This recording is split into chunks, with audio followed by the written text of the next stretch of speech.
Hello and welcome to the Oxyclean Classic Brugge to Panne, 158.8 kilometers today. Round 3 of the 2021 UCI Women's World Tour. We're right up on the coast. You went with us last year. It was October in 2020, where we had the sprint finish. Jolien Dura crossing the line first, relegated in the sprint, so the victory went to Lorena Wiebes on that occasion. Kirsten Wild back there in 2019, and Jolien will be looking for a victory here today. Thanks for your company. Welcome aboard. Martin McDonald and Danny Rowe with you to take you through today's race action.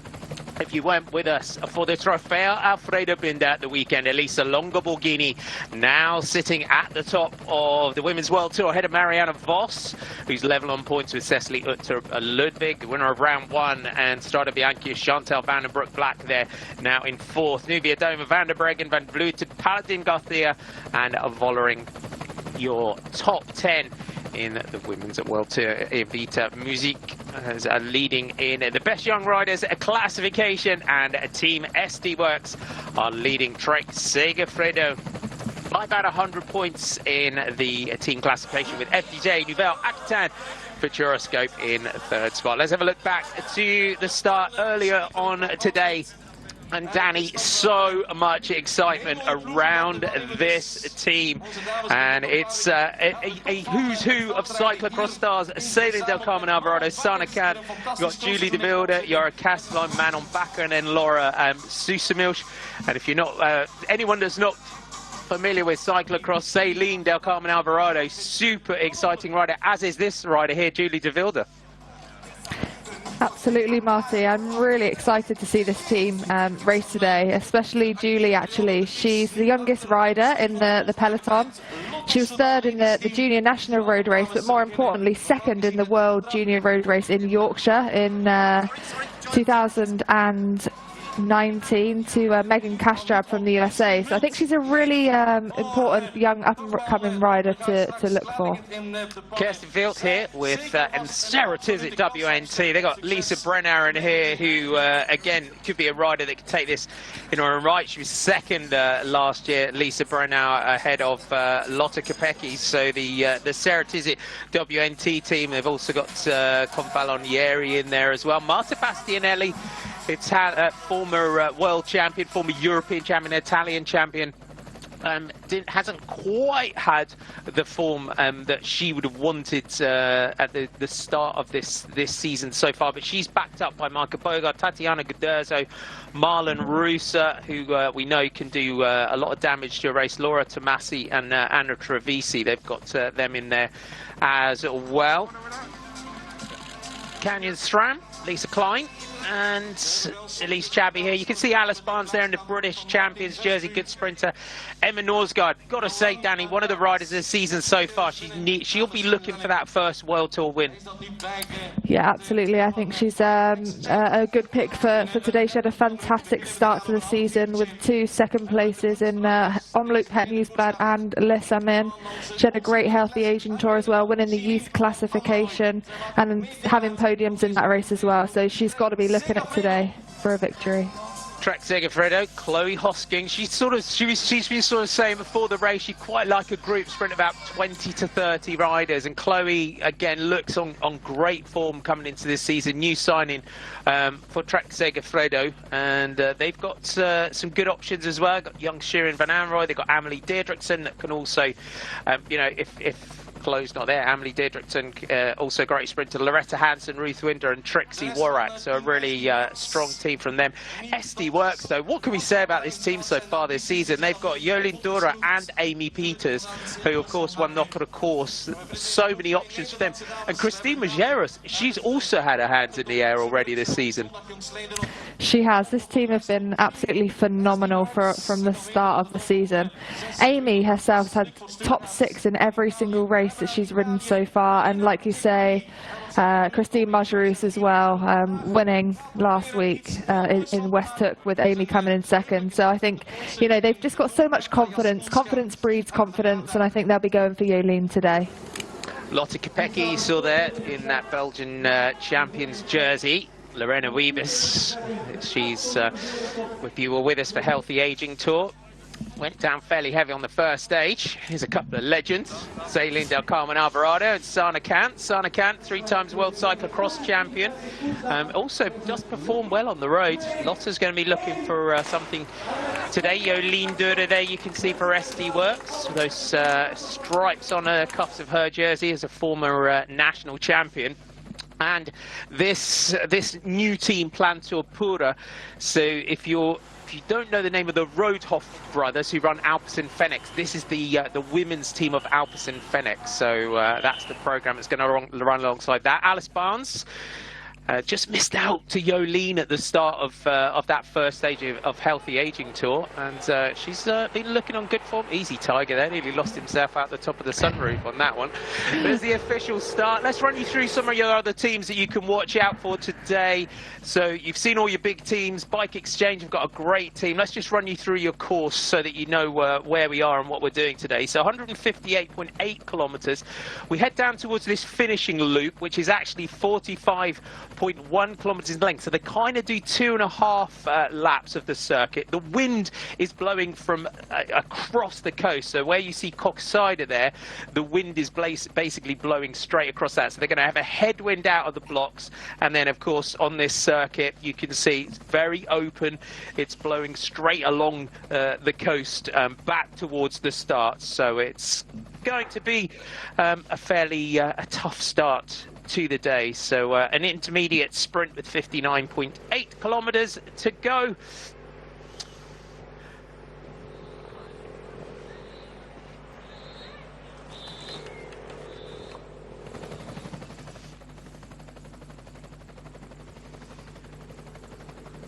Peloton in full flight here. The Oxyclean Classic of Brugge de Panne, 158.8 kilometers. They have gone through the finish line for the first time. Lorena Wiebes of DSM will be looking to try and defend that title, but you can see that they've really got the peloton strung out here.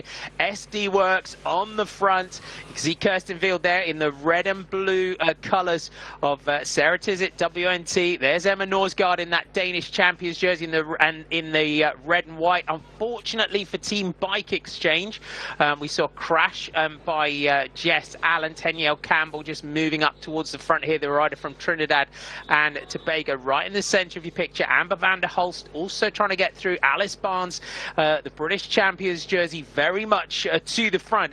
Just to give you an idea of how the race has gone so far, we had an early break of 3 riders after 10k. We've also had attacks from Lizzie Bennett of Drops Le Col, and then we had Marik de Groot from Dalcini. She's also been off the front, but just no attacks really sticking so far today.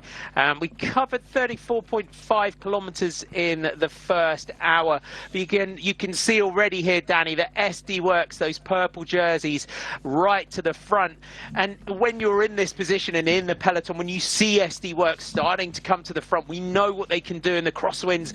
There must be that sort of the level of nervousness just rising, because as we head out here across the sort of wide open place here, this is where they can really do the damage.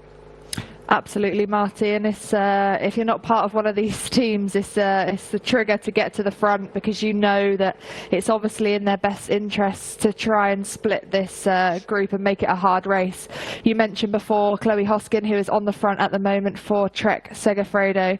She is a pure sprinter, but she said in the interview that she would rather that the group came down to a bunch of 20 to 30 riders rather than a group of 140 girls coming to the finish. And I think that's interesting actually by Chloe, because she is a pure sprinter, so you would think that, you know, she wouldn't want it to be a super hard race, but she's obviously got confidence in her form at the moment and has a high resistance to fatigue, so she can still produce a lot of power even when she's tired. She actually mentioned that she had produced a new 5-second max power yesterday, so confidence is obviously high in that camp. They've got a great team and she's definitely one of the favourites for today, but this is where it is going to start to split up. They don't need a lot of wind for it to split up. You can see now riders, Park Hotel, Valkenburg rider here, just struggling to stay in contention with the bunch. So it's so important that your position is spot on, even if the wind isn't really high. Likanoyan just dropped off the back here. You can see Emma Norsgaard right in the center of your picture. Let's run you through your other teams. So we've seen all our big teams. LABTC Ljubljana, we've got FDJ Nouvelle Aquitaine Futuroscope. They're in their blue and white colors. Lotte Sudal ladies, they are here. We've got AR Monex, they are in the black jerseys. They're mainly black jerseys. Our AR Monex, Arlena Sierra, national champion of Cuba, she is in there. Katia Ragusa, always very much the front in these races. You just got a glimpse of Parker Tel Valkenburg. We kind of watch out for Amber van der Hulst today after her rides in the Healthy Aging Tour. For Valcar Travel and Service, they're in those bright pink jerseys, and they've got a really strong team here as well today. Martina Alcini backing up Elisa Balsamo, who got to come into this race as a pre-race favourite. They've also got Chiara Consoni in the team, who's a good backup at the finish. Got up there in GP Plouay last year. If you were with us for that, was up there on that final stage in Madrid as well. If you were with us when Elisa Balsamo won that, and they work really, really well as a team. The Bingo Casino Chevalmier team, they are really starting to see some damage now down the back. There's the Bingo Chevalmier jersey, that light blue jersey there. Planta Pura, we saw them at the start. Dolcini Van Eyck, watch out for them. They're in a kind of red-coloured jersey. Multum Accountants, they've had some goes off the front drops. Lecole, Marjolein Van Geloof has been good to look at this peloton. All lined out. We've got Team Coop High-Tech Products, new merger of Team Coop and High-Tech, which is great for Norwegian cycling. So watch out, new white jersey for them.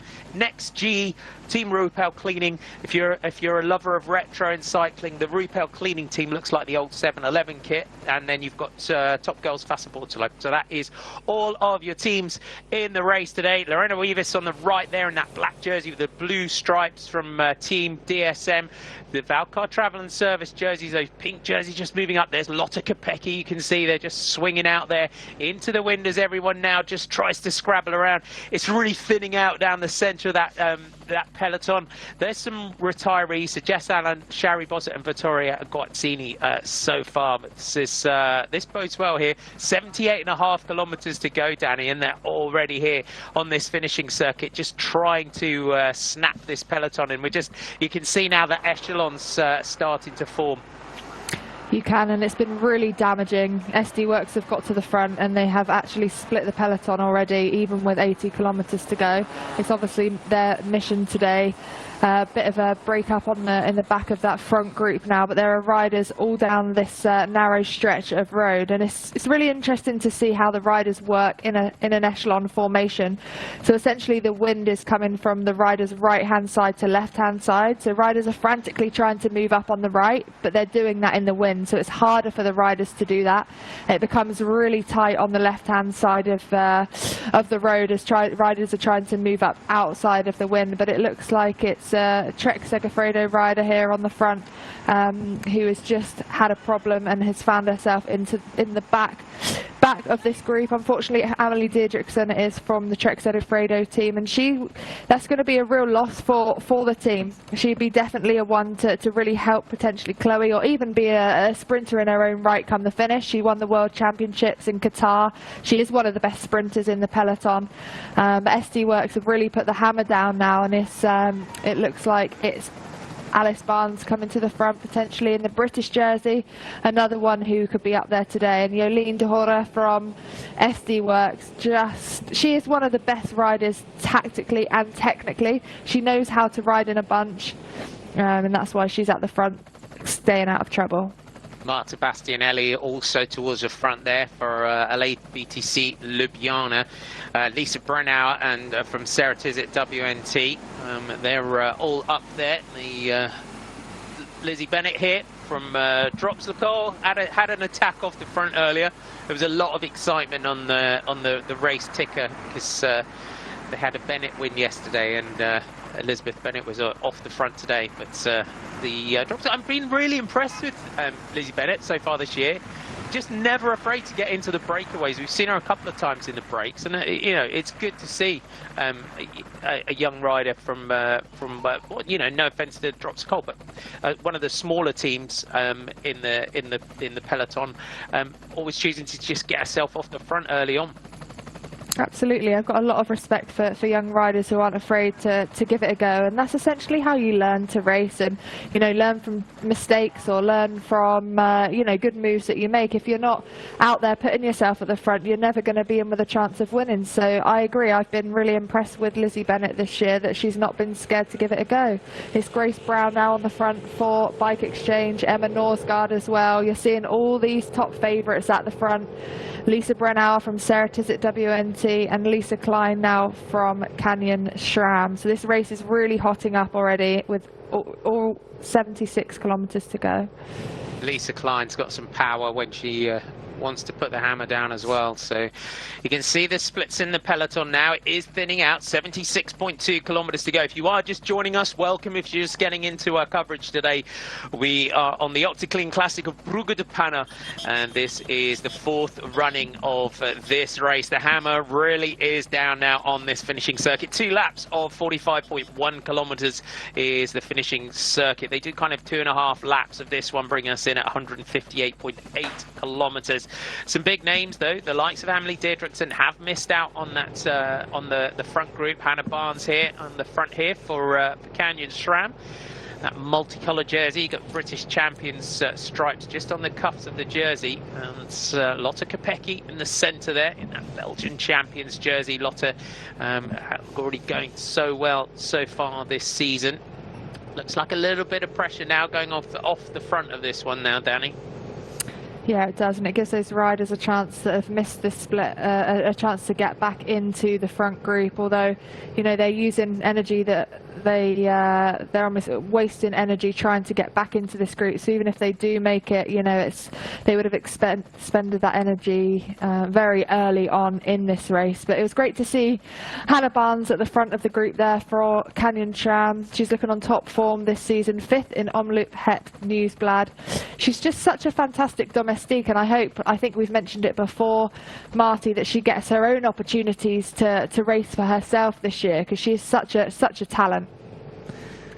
She is. It was interesting when, like, back end of last season with Kasia Niewiadoma, was when Hannah sort of took her 2nd place on the stage of the Giro.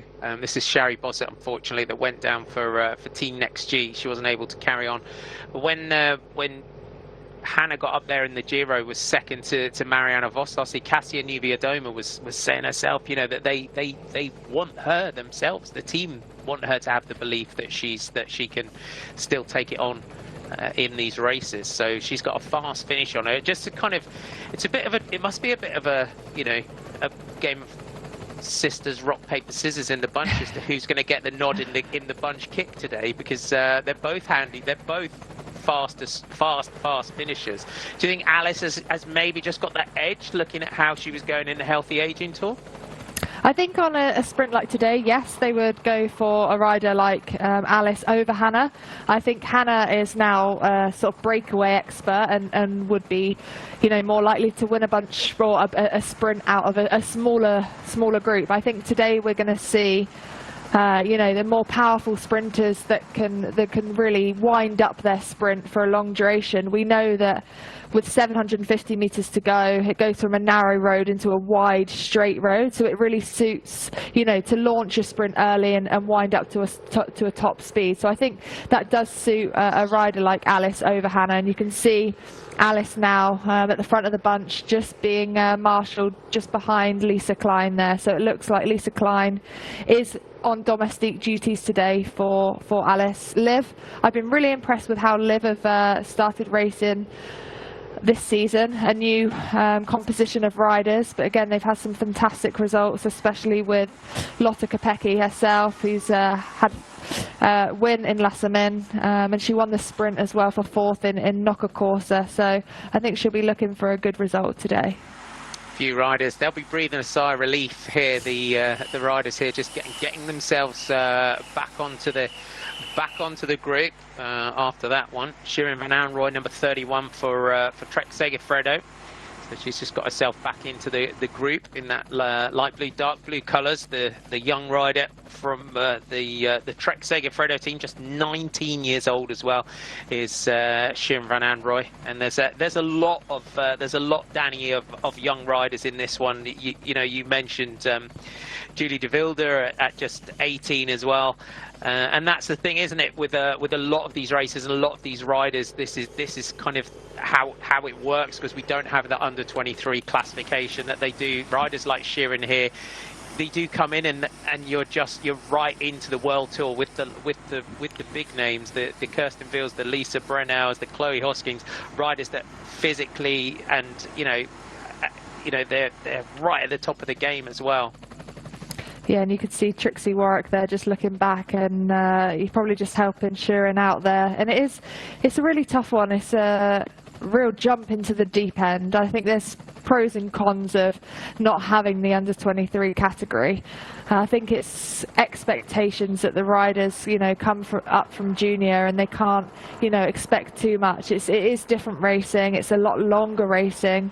That comes with, you know, different demands on your training and from the coaches. So I think it's important that the teams really take the young riders, you know, under their wing and help them learn and develop as bike riders, rather than expecting them to just suddenly be able to step up into, you know, the world tour racing. But we are seeing young riders, both in the women's and the men's peloton, you know, performing straight away as soon as they come into, you know, the world tour, which is really remarkable. And I think, yeah, there's a lot of talent coming through on the women's side especially.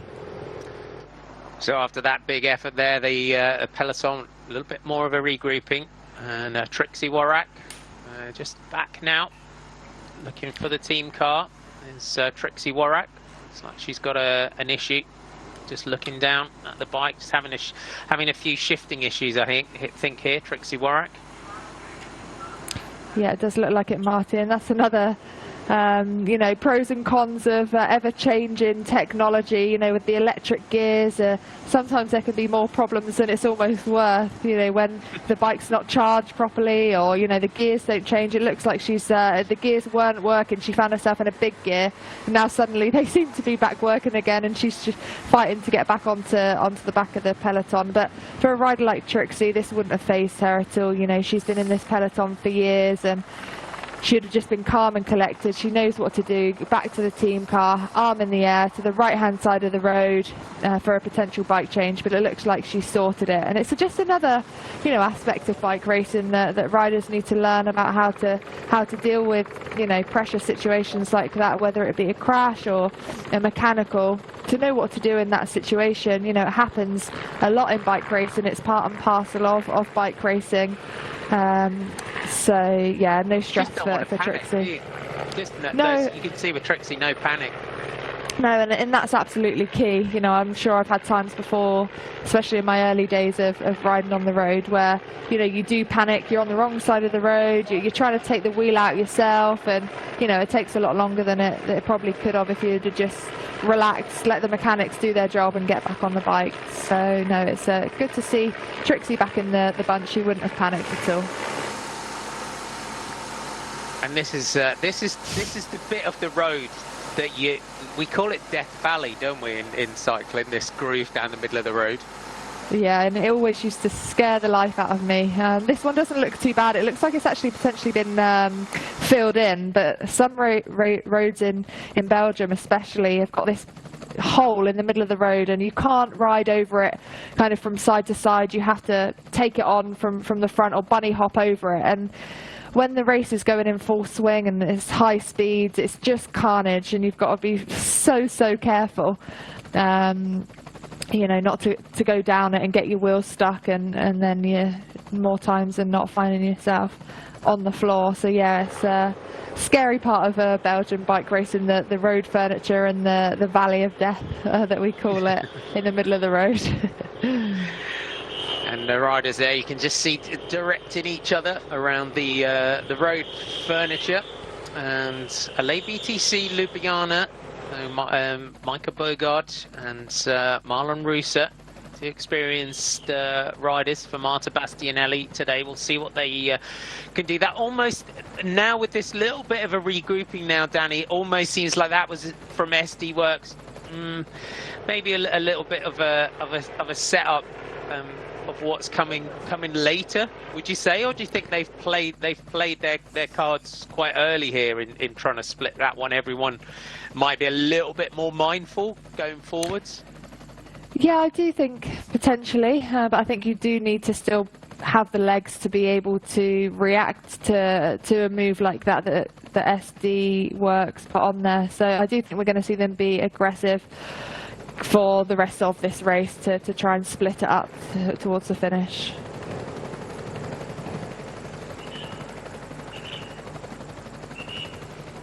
With a little bit of a lull in the peloton, some of the groups trying to come back up towards the front, and heading back round towards the finish. You see Sarah Roy there in the gold, white and green jersey of Australian and national champion, and Trek Segafredo.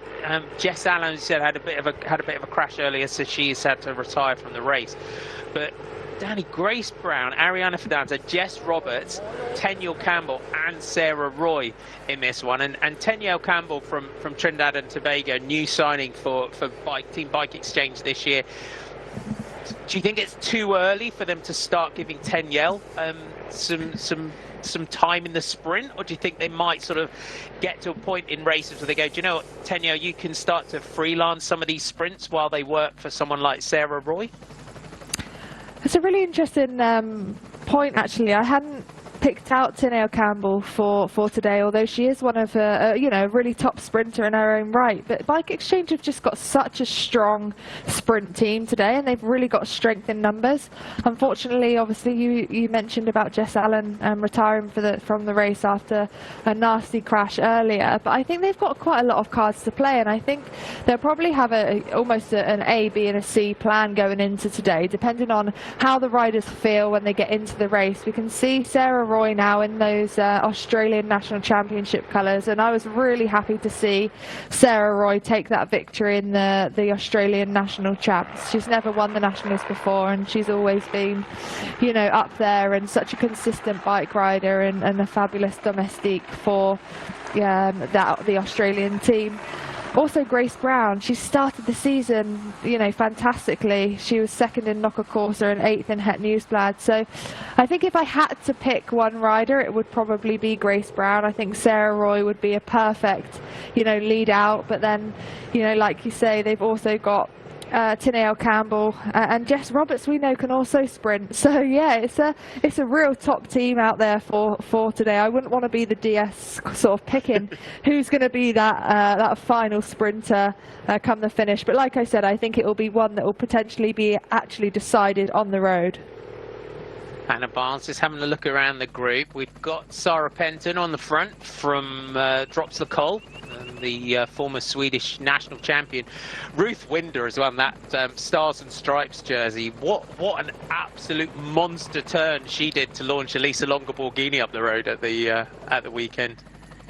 Yeah, she did, and they played such a fantastic race in Binder last week. It was such a team victory, although Elisa obviously was away for a long time. Winning solo is just the pinnacle of any bike victory, but Ruth really did set that up. I think it was Taylor Wars that started with the attacks for the team, and then Ruth did an absolute monster turn up the last climb of the day, but still with 1.5 laps to go. So yeah, she's obviously got a good form. That was actually her first race of 2021, but I'm sure she'll get confidence off that teamwork that she did last weekend.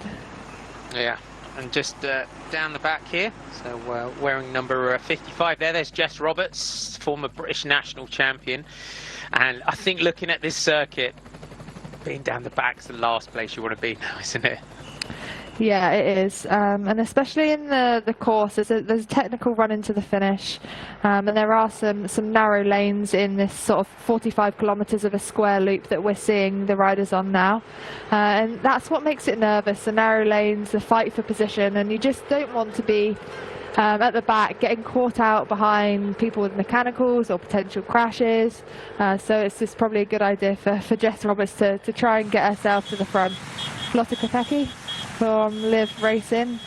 Looks like she's on bottle duty, or she's just taken some fresh bottles for the team. I would be surprised if she's the one on bottle duty. She's probably their most likely leader today. In great form is Lotte Kopecky. She's third in 2019 and third in 2020 in this race, so I'm sure she'll want to make that 2 better today, taking the win. She's already had 1 win this season in Lassamen, so she's on great form, and she's obviously happy in that team as well. But it's now Trek Segafredo, Ruth Winder on the front, Loretta Hansen in second position, and Chloe Hoskin, their team leader, in third. Sarah Roy just latching into that line out there. The red jersey there, the Swiss national champion, Elise Chabi. Good to see her in there. One of our peloton doctors is Elise Chabi. So when they were heading to Strada Bianca last year and got over the pass towards Italy, and it was cancelled, and during the pandemic went back to work, went back into the hospitals, did Elise Chabi. So she's one of our number of peloton doctors. But she represented Switzerland in the 2012 Olympics in kayaking. Oh, bottle out. Bouncing bottle through the peloton. There's Deirdrickson there, so just going through there. 65.7 kilometers to go. It's such we had early attacks, Danny, but it is a difficult race to try and get away on this circuit, isn't it? It really is, especially when these teams have sent, sprint teams. I think it's in so many of the teams' interest to keep it together for a bunch sprint. I think the only thing we are going to see is it's going to be controlled for a bunch sprint finale. But I think, like Chloe Hoskins said in her interview at the start, and obviously what we've seen from SD Works, is that the bigger teams are going to try and still split this peloton. They don't want 140 riders coming to the finish, and they want, their sprinter to sprint off the back of a harder race. I think for the more experienced sprinters, like I was saying before, they've probably got a higher fatigue resistance to be able to sprint and produce these, higher power figures after racing up to 160 kilometers, rather than potentially the younger riders that haven't ridden these sorts of distances before, but are super sprinters that could put out, super high powers when fresh. And I think that's the difference. So for someone like Chloe, Jolene, these experienced riders and experienced sprinters, they would prefer it to be a tough race and come to the finish with tired legs, or hope that the majority of the other riders have got tired legs anyway. They're more confident to sprint under that scenario. But it's still Jess Roberts, number 55, the British rider, young rider, on the back of this peloton. She's going to have to move herself to the front, because I think we're going to see what we did on the previous lap. When the road opens up and it becomes exposed, that is the time for probably SD Works again, Christine Majerus on the front, to come to the front to try and split the peloton again. Going through Vernon, this is where they entered the finishing circuit, so they go through Vernon, then head back up to Oost-Dunkirk, and then to Koksijde.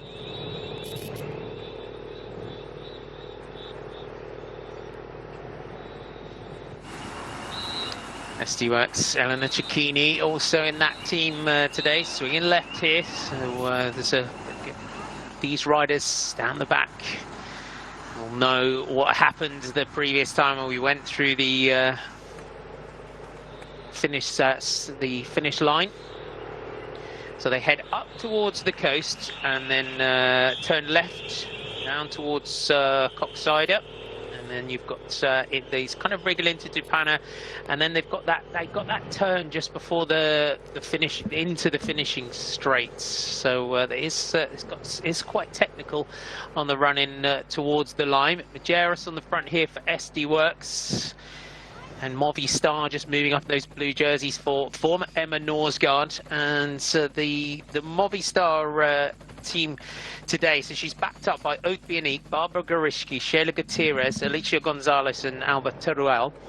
For Movistar, do you think do you think they've got enough strength in terms of that team? Looking at how Emma Norsgaard in the centre there in that red and white Danish championship, do you think they've got enough power in that team to support her and do the work that they need? Or do you think they're really...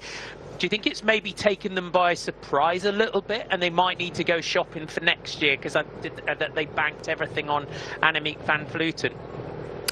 No, I think they do have the strength and depth. I think riders like Bianique and Barbara Gruishki, you know, they could be a perfect lead out for Emma Norsgaard. And I think what they could potentially do is, instead of leading them out full flight to say 200 meters to go, is to drop Emma off on the lead out of another team. And I think someone like Barbara Gruishki could be a perfect person to do that. She is always there come the finish. She knows how to position herself, and she's super experienced at this sort of role. So I think that will really help Emma for sure. And you know, with a rider like Annemiek van Vleuten, I think in a race like this, that wouldn't suit that sort of rider. So I think they would have thought about that when taking the signings on for the team. And I think with the success that Emma's already had, they'll be, you know, confident, they'll be going in happy, and that always really helps. The team dynamic, the team atmosphere makes such a difference. You know, when racing, if you can start the season off with a few good results, I think that really kind of breeds the outcome for the rest of the season when there's a good dynamic. I think that's what we've seen from SD Works, especially this year. They seem to just be loving what they're doing, and that really does, you know, does pay off and have a bearing on what happens in the racing as well. Just through this section here, and then they'll head up towards the turns, in towards the finish. So just a quick bike change here. Eugenie Duval. Bike change for Eugenie Duval. The team car is straight with us. So FDJ, Nouvelle Aquitaine for Turoscope. Again, no panic from Eugenie. Straight into the cars and then back into the line. Ariana Fidanza, and you saw Sarah Roy momentarily ago, just a couple of corners ago, just talking into the radio. Danielle Campbell just moving up on the right. Sarah Roy was talking into the radio. Maybe this is the tactic now for Bike Exchange, seeing what SD Works did. But Danielle on the front here, she's been so hard on herself after the races that she's done. She's so determined to really not just make a mark within the team, but just when you get this opportunity at World Tour level, that she really wants to deliver for her team. And the first races, she was so tough on herself. But I know the reaction back home in Trinidad and Tobago is really, they're especially in sort of the mainstream media as well back home, they're really getting behind her and sort of holding her up there with the sort of Brian Laras and Dwight Yorks of the past, in terms of really making a name for bike racing back in Trinidad and Tobago. Yeah, and that's great, and I think they absolutely should be. She's still only 23 years old, so she's got so much, you know, so many years ahead of her. And I think, you know, being hard on herself, I think I used to do that myself, and it just shows how much she cares and how passionate she is about bike racing. And I think that's only gonna, you know, I guess help her for the future. She's already had some really good results in the last couple of years. And I think the team are going to be really happy with her performance already today. She's at the front, and it looks like she is going to be working for the likes of probably Grace Brown or like we mentioned before, Sarah Roy. She's up there, she's at the front, she's doing her job for the team. She's not sitting back and, you know, just trying to get through as best she can. So no, it's great to see her up here for Bike Exchange. She's actually signed for 2 years, so for 2021 and 2022, which I think is really important as well for the women's contracts to be longer than just 1 year. I think when it's 1 year, riders just they panic, and they're always stressing and worrying about that, where that next contract is coming. So if riders can get more than a 1 year contract, it really helps them settle into the team, be confident within a team, to be able to do your job and your role to 100%, without thinking about yourself and the result that you're getting. So I know a few years back, with riders only getting a one-year contract, you know, you could have a rider that was essentially working for someone else, but then trying to sprint for, you know, a top 20 position just because they're trying to get points to secure another contract for next year. And I think it's just such a shame that was happening. And I think it's something that has definitely improved in the last couple of years, with the contracts getting more, getting longer. The riders are more confident to do their jobs. We're seeing, you know, some absolutely fantastic racing and teamwork, and that's just, yeah, it comes with the growth of the sport.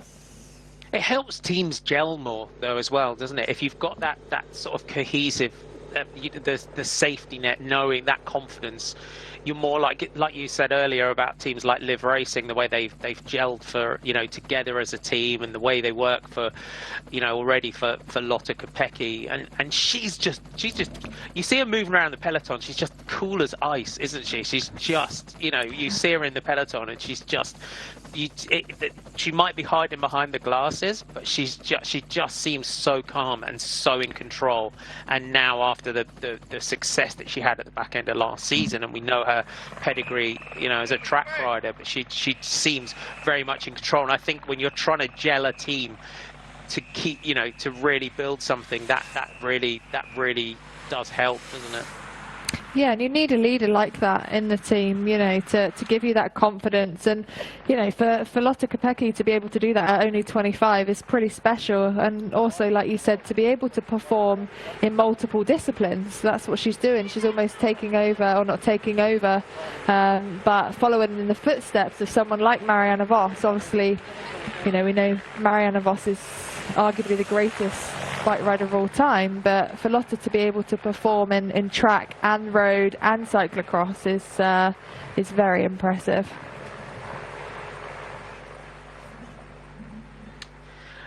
So another ominous sight of SD Works coming through to the front. That was our intermediate sprint. Natalie Van Gogh taking that one. So we had a little intermediate sprint at that point. Here comes Amy Peters up towards the front, along with more of the purple jerseys from SD Works.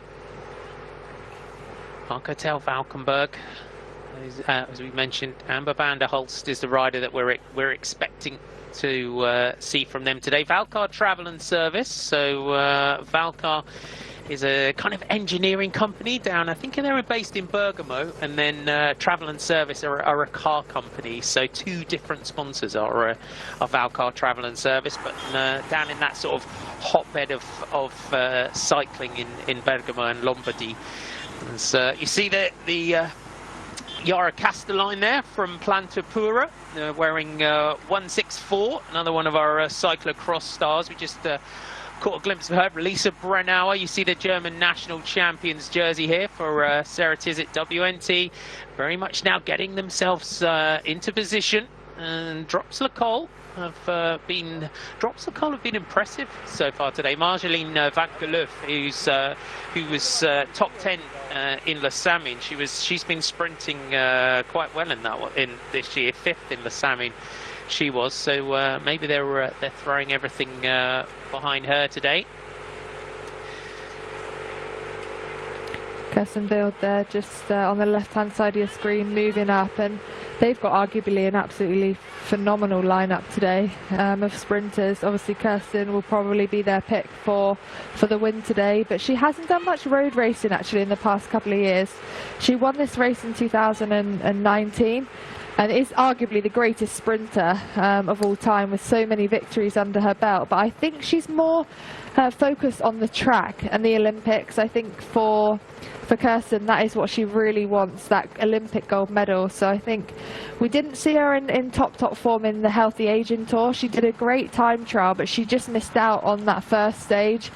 There was a crash in the first stage. She might have got caught behind that. But I think for Kirsten, that is potentially what she is focusing on with the track, but they've also got Lisa Brennauer, Maria Confalnieri as well, so they're definitely going to have their sights set high on this race. It's an absolutely perfect race for this roster, for this team today. Julie Leth as well, we know she rides on the track, but again is another super domestique, especially in a sprint or a lead out scenario.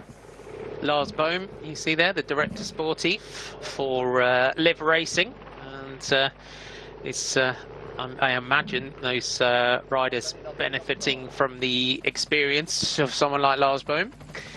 56 kilometers to go, all still together here in the Oxyclean Classic of Brugge de Panne. If you are just joining us today, welcome. It's round 3 of the Women's World Tour for 2021. We've got our 2 finishing circuits. Jess Roberts just still on the back here for Team Bike Exchange. Not looking too happy today, Jess Roberts, at the moment. No, she's not, and I'm wondering if it's more of a confidence thing than you know, a leg thing. Oh, her bars have gone. Her bars have dropped as well. You can see at the back. I don't know if she's waiting for a new bike. Doing her a disservice there. Sorry, Jess. Yeah, absolutely. Oh yeah, I actually missed that one, I'm afraid. So yeah, potentially she's had a bike issue for a while, and that could be the reason why she has been on the back, just waiting for the perfect time as well. If you can keep riding, you know, if it's an issue that can be solved at a better moment, that is what she could have been doing. So just sitting at the back, staying in contention to the wheel in front of her to pick the right time for a bike change. Yeah, it's one of those. It's like glancing in subtly, you know. It's like I just caught a glimpse of it at last moment there, and Maria Giulia Confalonieri just coming up there. These are SD Works colours. Next G are another team that you will have seen a few times if you've been with us so far this season. Charlotte Cool is generally the sprinter from the Next G team. She's wearing 215, so keep an eye out for her in this one. In the aerial shot, heading up towards the sea, up towards the coast in Oost Dunkirk here, and then they turn left around past Coxide, where a lot of our cyclocross riders will be quite happy to go past there, and then heading back in towards De Panne, where we will be getting the belt for the final lap. Alice Barnes for Canyon SRAM, just moving up with her sister Hannah, Ruth Winder, US champion. Very much to the front of this one. There's a kind of bit of anticipation now, Danny, as we head up towards the coast. There's this sort of washing machine effect that you could sometimes describe it as, in terms of there's multiple teams just keep getting to the front and they get swamped and move back. But Hannah Barnes here, just keeping her sister Alice out of trouble. Movistar are up towards the front of this one as well. Those blue jerseys. Can they bring it home today for Emma Norsgaard, the Danish champion? Canyon SRAM got good. Lisa Klein is a great lead out as well. I remember the couple of years ago in the Tour of Norway where she tried to lead out for Alice Barnes, who just missed out to Marianne Vos, I think it was, in the sprint of one of the stages. But Lisa Klein in a lead out. They've got a really strong lead out today as well, with the likes of Hannah Ludwig and Elise Chabi in there as well. They have. I actually remember that sprint that you mentioned in there in Norway. It was such a fast one. It was almost a downhill sprint, wasn't it? And yeah, Alice just did get beaten by Marianne Vos. But yeah, you're absolutely right. Looking at this this roster that Canyon SRAM have put out there today, it's a really strong one. I think it looks like Alice is going to be the protected rider for today. She's had a great start to the season. She was second in the first stage of the Healthy Aging Tour behind Jolene, and also, yeah, Lisa's on top form as well. We saw that in the third stage. She attacked. She was really aggressive, so she's got good legs as well. And Hannah, it's a special relationship, this, isn't it? You know, sisters. Obviously off and on the bike, but on the bike they've got a really great working relationship as well. They seem to be really calm and in control now coming into the last 50 kilometers of the races where, you know, things start to get a bit tense, and it's really important to stay calm and in control. Lisa Klein on the left-hand side of the peloton now, just coming, marshalling around these corners. And like you mentioned, it is a washing machine effect. So if you can stay within that first sort of 20 riders of the peloton, it just makes such a difference to the energy that you're having to expend, rather than having to, like we're seeing here, with Shirin Van Androoy again from the Trek Segafredo team, having to get out of the saddle after, you know, going around these corners to sprint back on. You can see there's a crash here on the left-hand side, an LA rider, Plantor rider as well. You know, even if you're not involved in these crashes, if you're behind them, chances are the peloton is going to get split. You can see now the riders on the back are having to sprint back onto this group, and that is energy and power that you don't want to have to use at this stage of the game, where you can actually control you know, not being in this situation without the use of any more energy. It's just about positioning rather than power. Laura Susamilch and was one of the riders that went down there. I think Michael Bogard was the other rider from LA BTC. Ljubljana was starting to get some more pressure as we head round to get the bell with 1 lap to go.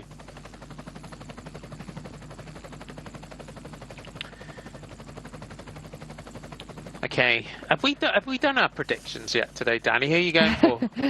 No, I don't think we have actually. I think we discussed them before we came on, didn't we? But we haven't actually spoken about them live on air. So my prediction for today, oh, it's such a tough one. We really have got all the best sprinters in the world out here today. I'm going to go with Jolien. SD Works again. You know, I think they're just on absolute fire. I think they've got a great team, and I think she's really motivated after, you know, the disqualification last year. I think she'll be really motivated to take that victory today. What's your prediction?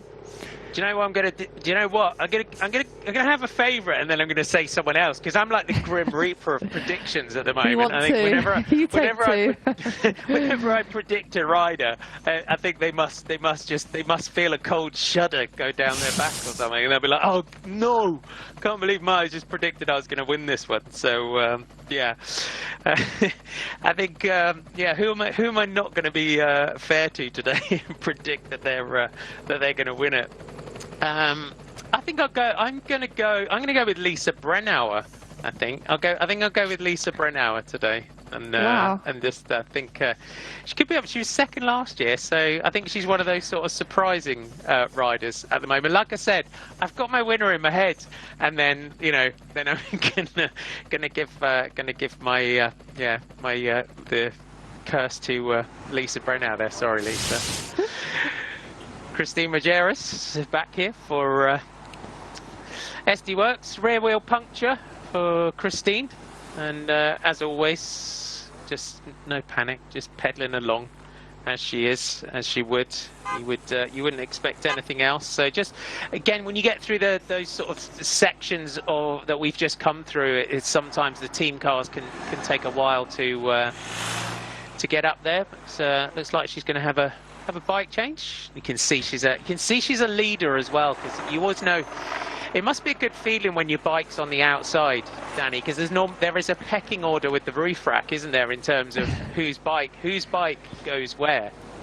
Yeah, so for the leaders, their bikes will be on the outside, so you know, more easily, you know, to get to fast and efficiently. But how calm was that from Christine Majerus? She even put her bike down nicely there onto the train track. She took her bottle. She even took a Garmin or power meter, whatever she uses, put it back onto the bike. As she gets back, she'll be back within a couple of minutes using the cars. That's the key, to get back on your bike before the last car comes through, and then more likely than not, you know, you'll have a pretty simple, easy ride back into the group. And that was actually a perfect moment for Christine Majerus. You know, they're on a longer stretch of road. You know, they're not going through twists and turns that can make it slower to get back through the cars. So yeah, if there was going to be a moment to puncture, that would have been it. But it was great to see Christine take that win in Omloop Het Van Westhoek, earlier on this week. She was off the front with teammate Amy Peters, and I think Amy Peters kindly sort of almost gifted that victory to Marjorie. She always works for the team so hard. You know, our teammates are always, you know, talking about how consistent she is, how selfless she is, how she's just happy to be in that role. So it's really great that she had that opportunity, and she got her arms in the air for once. So yeah, a fantastic teammate who's been part of this team since 2014, what was Bowles Dolmans. So she's obviously, you know, she's firmly stuck into this team. She's confident, she's happy in the team, and she's performing at her absolute best. Good to see. And if you ever wanted a lesson on how to get back into the peloton after a puncture, there you have it.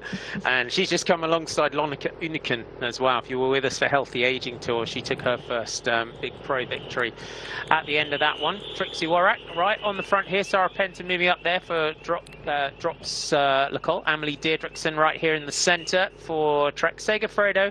Starting to see some of the Plantur Pura riders. Just caught a glimpse of Sana Kant and Yara Castellan. Just seen Celine Del Carmen Alvarado moving up towards the front, and this group of cyclocross riders. So they've taken just basically, I think, 13 cyclocross riders across different teams that then are coming together to form this Plantur Pura team, which is great. And the Roodhoff brothers, who are probably two of the most influential, or this group that runs these teams, so influential, yet a lot of people would know who they were a lot of the time, and they're doing this. This is the if you weren't with us earlier on, so Plantur Pura is the Alpecin Phoenix men's road team. This is the women's team with the likes of Celine Del Carmen Alvarado and Sana Kant and Yara Castelline, Manon Bakker in this group. So this is an exciting team, and the likes of Yara Castelline is a phenomenal climber on the road. If you have been with us over the last few years on GCN Racing for the cyclocross, taking victories in things like the Koppenberg Cross. Well, I've got a bit of a lull. We head in towards the finish line to get the bell. Just a quick note: so Eurosport GCN Plus now reaching agreement with Flanders Classics, which means we're adding the following races this year in Europe, Japan, the Indian subcontinent, Asia Pacific, excluding China, New Zealand, and Australia. Apologies for that. You'll have a broadcaster in your area to take that. So we've got Ghent Wevelgem, men's and women's. That's this weekend. So Danny and I'll be with you for that. Dwarsdorf Landeren, the men's and women's Dwarsdorf. You're going to want to watch that. It's a great race. Brabant Pijl, we've got men's and women's on that. Schelde Prize, Amstel Gold, and then back into the year we've got the Brussels Classic later on in the year. So loads more great racing to come, and good that we will be able to bring you the Ghent Wevelgem this weekend as well. So it's going to be a good one. So heading in towards the finish, I'm expecting this to just light up when we exit the town and head back out for the last lap here.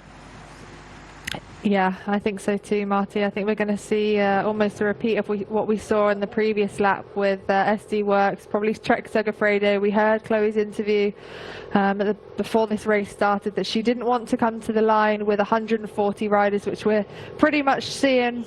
Pretty much all your riders that started today are still in this peloton. It did fragmentate earlier on, but it has come back together now. So I do think we are going to see fireworks of more of an echelon type split than your ones and twos trying to go off the front. I think that's where the action is going to happen. Trixie Warrack on the front for Trek Segafredo. Amelie Deirdrickson with those world champ stripes on her arms just behind her. They will be looking out for Chloe. They'll be going through the finish line. It is a technical finish. There's two big turns at 3 and 2 kilometers to go, which will string out the bunch. So position is absolutely crucial in the finish of this race. And then with 750 meters to go, it goes from a narrow road to a wide, straight road. So it's absolutely vital that the teams get together. You know, I think we'll see teams coming together with actually between 5 and 10 kilometers to go. I think because it is so technical and you do see those turns coming with 3 and 2 kilometers to go, it is fast. The teams will want to take it on early. I think we'll see that. They can have a little, almost a test run in this time round. You can see Trek Segafredo coming to the front. Liv as well. It looks like it's Sabrina Stutens. Great to see Sabrina back into the bunch after she had quite a long time out with concussion. Kirsten Wild on the right hand side for Sarah Tizzett WNT. All your big hitters coming to the front now. So I think you're right, Marty. I think we are going to see this peloton split up again before we come into the finish of this race. So Sharon Van Anrooy just coming up towards the front for Trek Segafredo. You can see Trixie Warrack here on the front, just constantly just talking to the team, looking around, seeing where everyone is. Lisa Brennauer coming through. This is the Rupel cleaning jersey, the red, white and green colours. And Celine Del Carmen Alvarado also up there.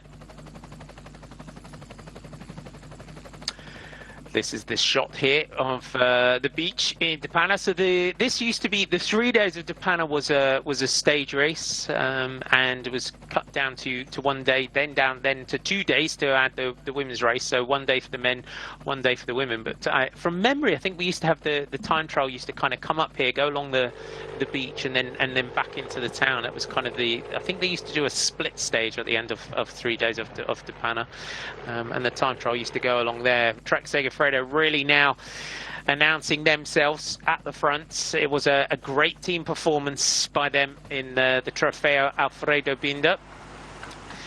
And the groups just you can see now. Let's have a look at the riders here for the Movistar team. Aude Bionic, probably a little bit further away for Aude than she would probably want to be. Former World Junior Cyclocross champion on the front here. Shirin, though, former European time trial champion, got a medal in the Harrogate Worlds as well in the junior time trial. Really exciting young rider, coming back from a crash that she had. I think it was a Tabor World Cup. Crashed and had a gash in her arm, and it really sort of blighted her cyclocross season. So just they took their time. Did Trek Segafredo to bring Shirin back. I think we're hearing as well that Eleanor Backstead will be making her return in Schelde Prize, hopefully, for that team, coming back from that broken leg. So they're bringing some of their youngsters through and bringing the riders back from injury, but doing it in the right time and in the right way through to Panne here. As Trixie Warrack tries to get the team together towards the front. Alvarado just on the right here in the purple jersey of Plantapura.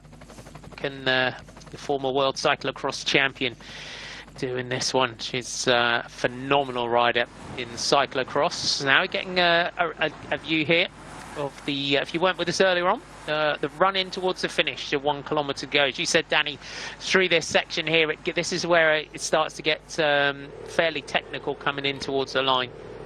It's narrow and it's hectic, and we saw with those 2 turns with 3 and 2 kilometres to go how much it really did string the peloton out. So it's so vital to be near the front, because even with those turns, you know, it could be really hard to get back into contention if you do miss out on the, you know, being near the front. You're going to see speeds of, you know, upwards of 50, 60 kilometres an hour as we come into the last lap of this course. So yeah, it's just I can't emphasise enough how vital positioning is in a race like today. You'll see now these riders at the back having to get out the saddle to sprint to get back into this peloton, and obviously on the last lap it's going to be, you know, a lot faster. It looks pretty chilled at the moment. Grace Brown from Team Bike Exchange in the middle of the screen, Liv on the left in those purple colours. We've already said how hard it is to pick out some of the teams with very similar colours in the purple of Liv and SD Works, but it is definitely Liv now on the front of the peloton. And this is the straight 750 metres to go, the narrow road that turns into a wide road, which is what you're seeing now come to the finish. So these sprinters are going to have to time it right as well as position themselves well, because with a long finish line like this, it really lends itself to go early. You see that finish line and you can get excited, but it's a long way to the finish from that last corner at 750 metres to go. So it's important that the riders stay composed and really pick their moment perfectly. A lot of shouting as they go through that corner. 1 lap to go here in the Oxyclean Classic of Brugge and Panne. Final lap here, and the previous lap, this peloton really did split under the pressure of the likes of Team SD Works and Sarah Tizet WNT. Will they look now to do the same? Just a few close-ups there. You can see Lotte Kopecky in that black, yellow and red jersey of the Belgian national champion. There's Lorena Wiebes in that black jersey with the blue stripes there from Team DSM. So a nice close-up of that. Suzanne Anderson just grabbing a bottle from the sides. So just the riders making the most of those last opportunities now to grab a feed. Alcatel Valkenburg. So looking for a feed. You've got to kind of plan ahead sometimes, haven't you, with those, rather than like that try to do it at the last minute. Yeah, absolutely. Again, it's all about timing. You can see riders now taking on energy gels, using the opportunity to get the last bit of energy in.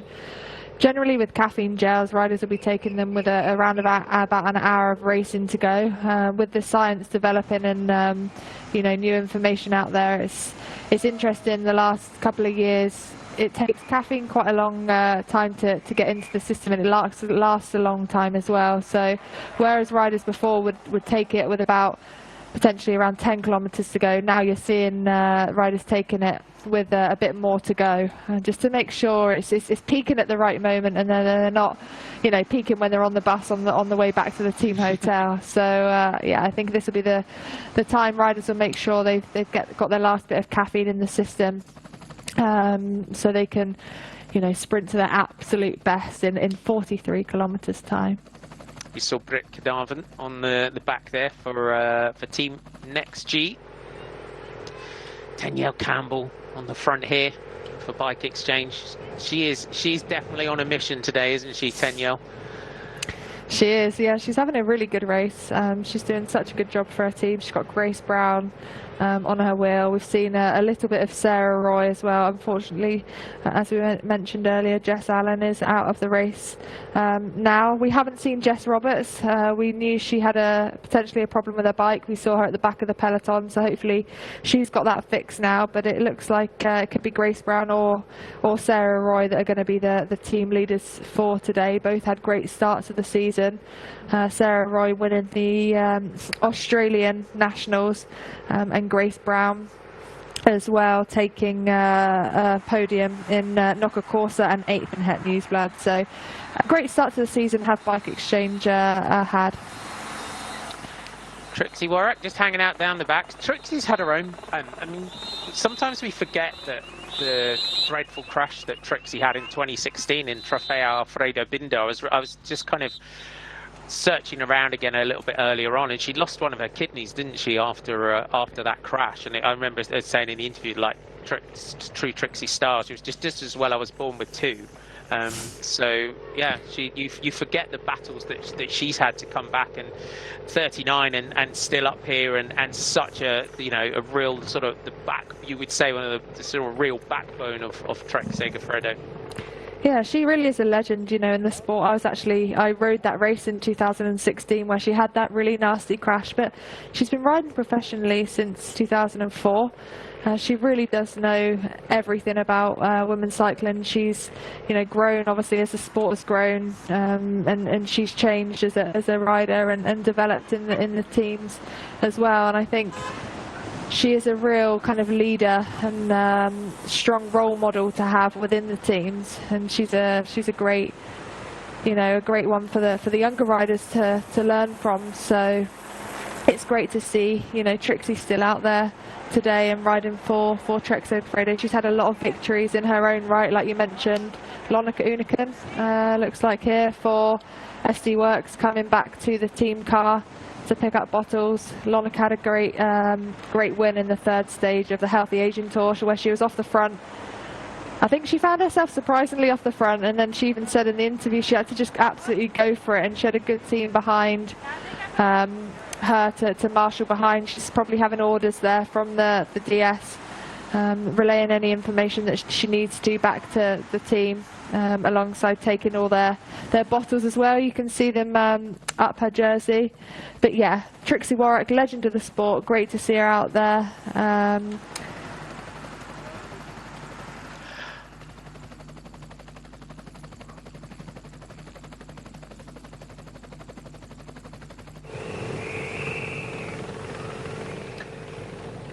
Lisa Brennauer, centre of your picture in that white German national championship jersey. Ooh, big crash in the centre of the peloton.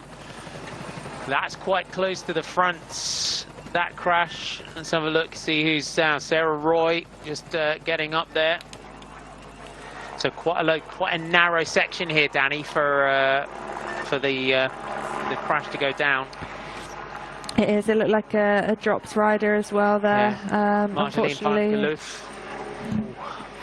Yeah, it looks so. And yeah, like you said, Marty, it was near the front of the peloton, and unfortunately, it looks like she's in quite a lot of pain there. So hopefully, she is okay. But yeah, it happened at the front. Touch of wheels by the looks of it.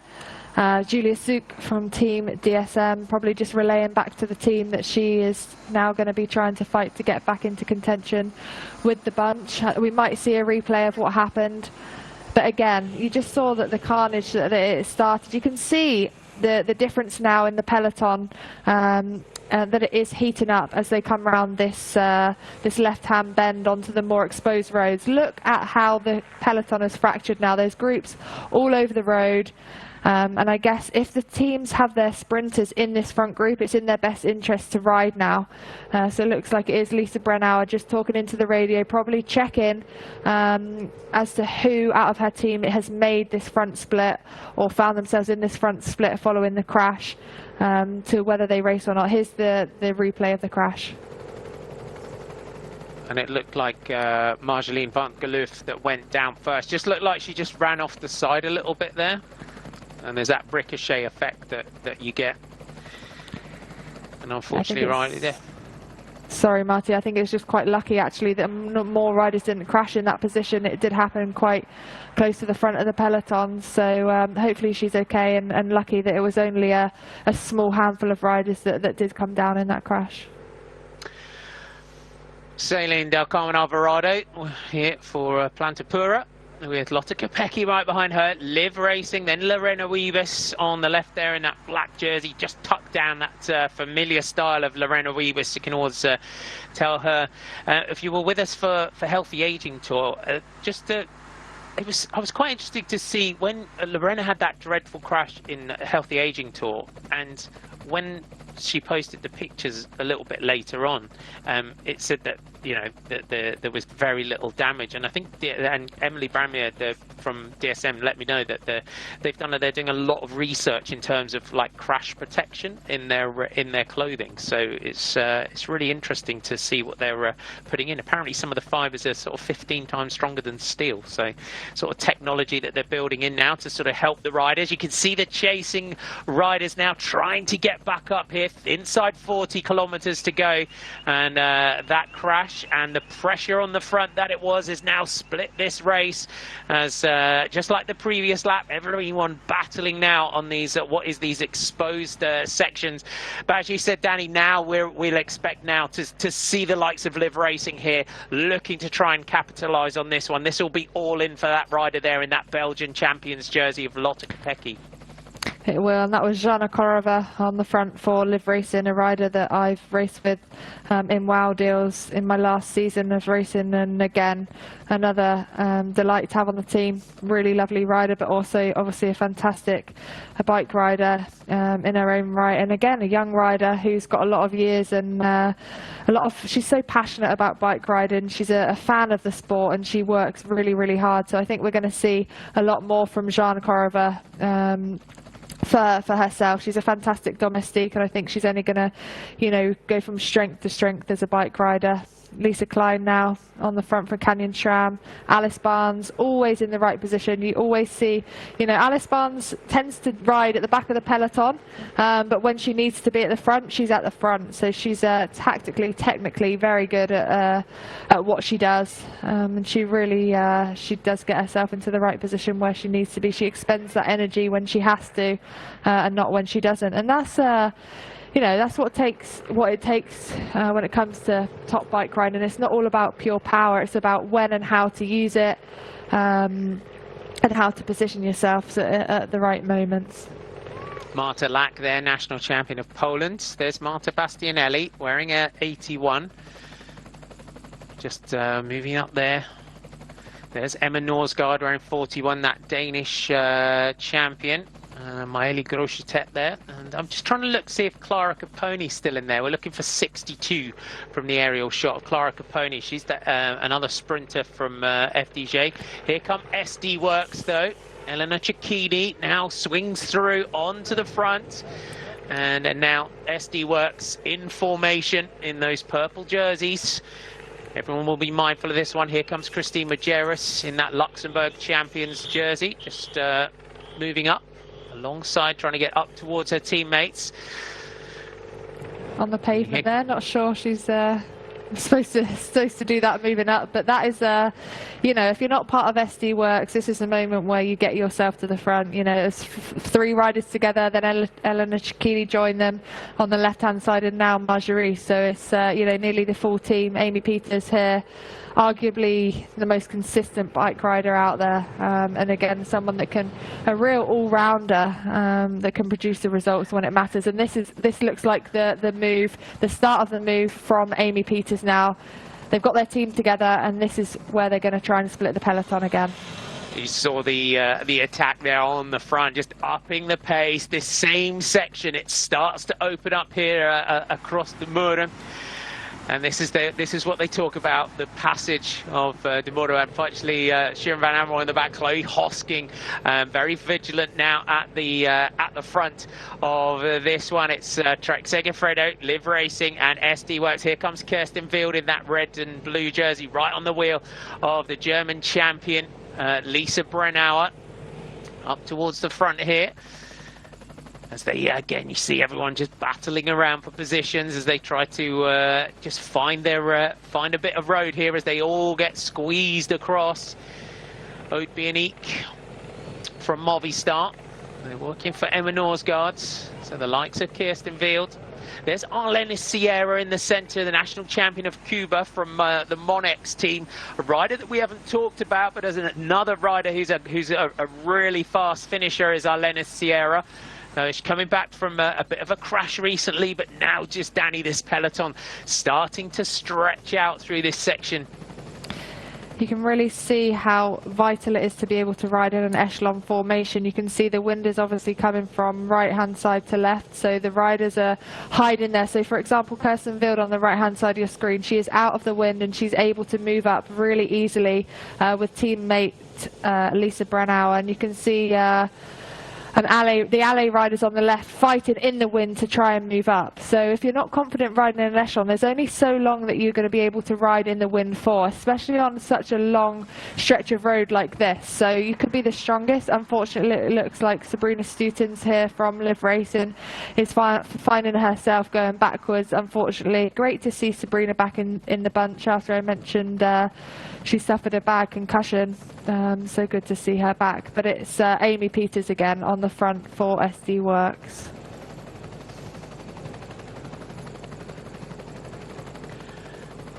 It's a good power off the run. You've got to make sure that you're in the right position when you hit this section, because all it takes is a rider to leave a gap, and the peloton will split. Julie left there on the left of your picture for Sarah Tizet WNT. Maria Julia Confalonieri also there. Femke Heritzer here, just getting dropped from Park Hotel Valkenburg. Sarah Tizet WNT, Danny, being very measured today with their efforts. We saw them the previous lap, but now starting to get everyone up towards the front, and there's that point right in the center of that peloton where it could start to split. Yeah, definitely, and they've been really impressive today. Julie Leth coming to the centre of the screen now with a white helmet on. Julie's another rider who's been a bit more focused on the track in the last couple of years, especially leading up to the Olympic Games, which we hope are going to happen today. Lisa Brennauer on her wheel. They seem to have come together as a real unit in the last couple of years. Lisa Brennauer riding for the team, and Kirsten Wild, two similar bike riders in the fact that they're both the sprinters, but they seem to work well together. Emma Norsgaard there, in the Danish Championship jersey, another favourite for today, riding for Movistar. But look at this, Marty, look how it's lining out on this long, windy section of road. And the wind's not even that high today, and the damage that SD Works have done on this section of road, this is not where Maya Griffin finding herself number 223 now on the back, just looking for a car, potentially a problem. This is not where you want to be. And you just saw that little hole just starting to open in the middle of the peloton as Emma Norsgaard comes through, swings off. Jolien Duras also it made this is right at the front of this one. So there you have it. It's starting to splinter and it's starting to fracture now under the pressure on the front. You can see, you can hear the alarm bells ringing all the way down through the group. This is when you're kind of just on the back of that little section there, Danny, that's just split. We just see the Valcar Travel and Service rider, and we just got one rider going off on the left there, but Lotte Kopecky here is on the wrong side of this split, and they're going to have to get across and get across quickly here. Yeah, and quickly is the key word there, Marty. You know, it looks like the wind is splitting and there has been a crash, a bit of a tangle here, unfortunately. Riders trying, Elise Shabby as well, and a Liv rider, unfortunately. And it is so hectic out there. You know, when you're fighting to be on that left-hand side of the road out of the wind, it really is, oh dear, bike in the ditch, in the water. She's going to need that for sure. But it's... you know, it's really fractious, it's really hectic, it's really stressful in an echelon. I used to hate it personally.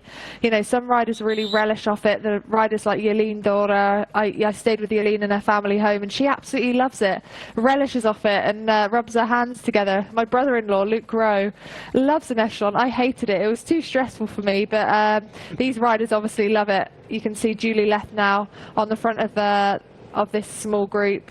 Kirsten Wild, you know, they're always in the front of these moves, that's for sure. Grace Brown on the right for Team Bike Exchange, Amy Peters as well in the middle of your screen, and this really has split a lot more than it did in previous laps. Loretta Hansen for Trek Segafredo on the right, and Emma Norsgaard, all the big names that we mentioned at the start of this race. But Lotte Kopecky, one that has missed out, so she is going to have to work. There she is in the middle of and this is what's so impressive about Lotte Kopecky, and this is what the sort of move that she's made a few times in the last couple of races and at the back end of last year, especially, and I remember in Plouay, where she can just ride across from these splits to the front group. So not only is she's got such incredible form at the moment, you know, to be able to do this is so impressive, you know, to ride on her own. You know, when there's a group in front of 10 to say 15 riders working together, and she's just literally gone off the front of this second group and ridden across. So wow, chapeau to Lotte Kopecky, she's done it. I think she has indeed. That Chloe Hosking there as well. Lotte Kopecky, there's Alice Barnes. You can see the pressure. This really has disintegrated now. Amy Peters, another rider in this group. So Kirsten Wild, Julie Leth, Lisa Brennauer, and Jolien Dura is also in there as well. Elisa Balsamo in the pink from Valcar Travel and Service. We think that would be her that's in there, but that pressure, that they just kept the pressure on long enough there to really split this one. This will help Emma Norsgaard, having the former French champion in Haute Bionique in that blue jersey, and she is in there as Kopecky just makes contact now with the back of the group, with Chloe Hosking wearing number 34. Chloe Hosking's got the teammate there in Loretta Hansen, so she'll be pleased with that one.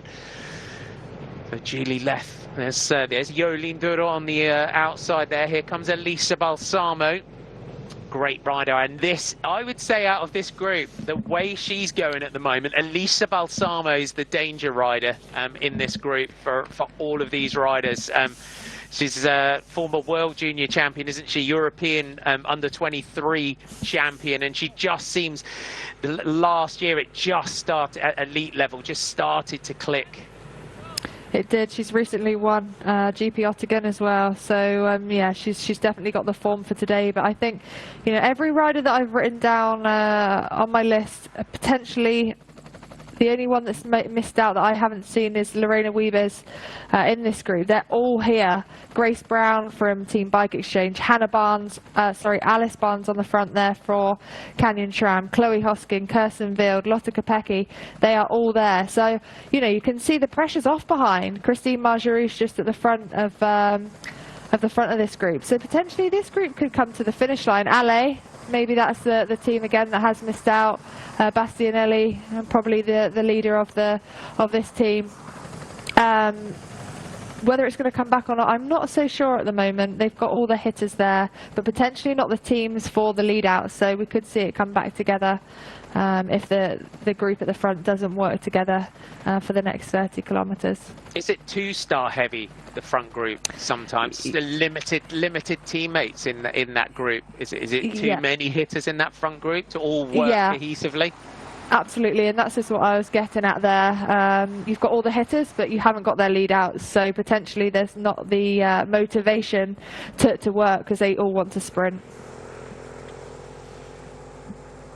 German champion there, Lisa Brennau talking into the radio. Alice Barnes looking around. Alice keen to get everybody working here. This could go for SD Works as Yoli Dura there just starts to circle the hand. That's the universal symbol for let's get working.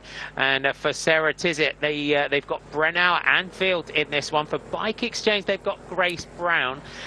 So potentially for Bike Exchange, you would say Grace Brown doesn't quite have the power in the sprint to outkick the big sprinters. Grace Brown would want to try and get away from that group, but it's DSM. They're another team that have missed out with Ale, BTC Ljubljana. So Lorena Wiebes and now Marlon Ruser, and we know what Marlon Ruser can do, Danny, in this situation. We call her we kind of nicknamed her the brake killer. We know that she can just punch holes in gaps. She can. I'm not sure whether she can do it alone, but if she's got the help of Ale, potentially the other teammates, and Team DSM, then she might be able to do it. But it's going to be interesting as to who works in this group. And like you just mentioned there with Grace Brown, I think if I was Grace, I wouldn't be doing any work. I'd be sat on the back and, you know, letting the likes of Amy Peters, you know, get to the front, or like you can see now, Lisa Brennauer, the riders with two riders per team. You know, they really have those strength in numbers, and they should be the riders that are working.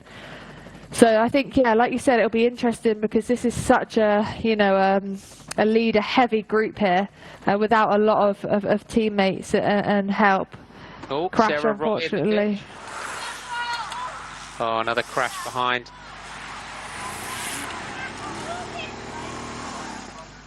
That's a shame for Sarah Roy, and that's the unfortunately what is at the bottom of the banks here. So a bit tangled up there. Looks to be okay, thankfully. The only saving grace is it is a soft landing, but the bike looks to be a bit tangled up in the grass. But she's on her feet. That's the main thing. Sarah Roy, Australian national champion, part of Team Bike Exchange. Team Bike Exchange have got Grace Brown in that front group. Looks like Loretta Hansen on the front here for the Trek Segafredo team. He'll be riding for Chloe Hoskin today. Great that they've both made this front group. And this really has split to pieces. SD Works put the hammer down, and they've done what they've done best this season so far. They've taken the race into their own hands. 28 seconds is the time gap from Group 1 to Group 2 on the road. So DSM have got a bit of help here from Parker Tel Valkenburg. Drops with Sarah Penton there, the rider that's the team that have missed out on this one, but that's that leading group. So much strength and talent in that one. You would say that could go all the way to the finish now. As FDJ, Nouvelle Aquitaine, Futuroscope, they're working in that group. Danielle Campbell is also in there for Team Bike Exchange. 26.5 kilometers to go. We were just expecting it, weren't we, on that as the road opened up, but there's just nothing anyone could do about it when they went to the front.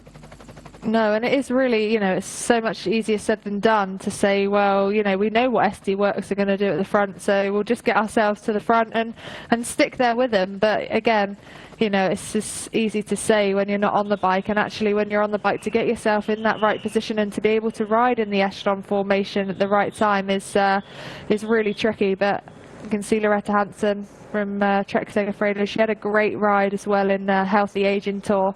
She did such a good job for teammate Ellen Van Dijk, who took the victory in that stage race. She actually was in the front group and came back for Ellen and carried on working. So great step up from the Australian rider. Amy Peters as well. She's been top 6 in every race she's done already this year. So I think she'll be really happy with her form. And it would have been really hard, especially with COVID, to know where your form's at with the lack of racing that we saw in 2020, and a kind of another winter to go through before hitting this season. I think she'll take a lot of confidence in where her form's at so far this year. If you've been enjoying the racing so far, don't forget that, as we mentioned a little bit earlier on, we've Eurosport and GCN Plus now secured the rights for Europe, Japan, India subcontinent, Asia Pacific, excluding China, New Zealand, Australia, for Ghent Wevelgem, Dwars-Vlaanderen, Brabantspil, Schelde Prize, and Amstel Gold men's and women's in those. There's the confirmation of your group: Lotte Kopecky, Jolien Dura, Amy Peters, 13 riders: Emma Norsgaard, Ode Bienik, Grace Brown, Alice Barnes, Kirsten Wild, Julie Left, Lisa Brunauer, and Elisa Balsamo. Chloe Hosking for Trek Segafredo working in here in this one. There's going to be have to have a look around, Danny, as you said, and see who isn't working in this one. Lotte Kopecky on the back of the group there in that Belgian champions jersey. 32 seconds here with 24.8 to go.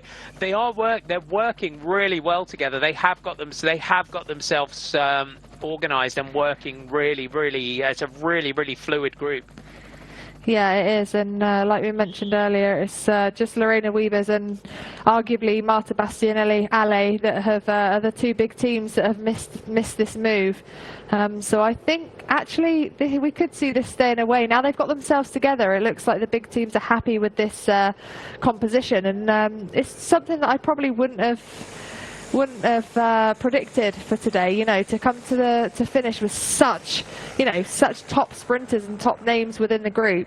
Lotte Kopecky now at the front. She just rode across on her own from the second group to this front group of riders, but they're working well together. They're riding in almost a chain gang formation, so they're rolling through, using the wind to their advantage here.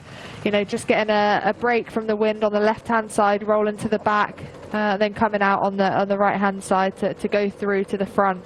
It kind of brings that fluid bike riding, and it's the most efficient for a high speed, and you can just see how this is fractured, and there's not a big group behind really chasing. It is here Team DSM on the front. Lorena Wiebes is their key player that's missed out on this group. And then you've got the likes of Ruth Winder on the left for Trek Segafredo.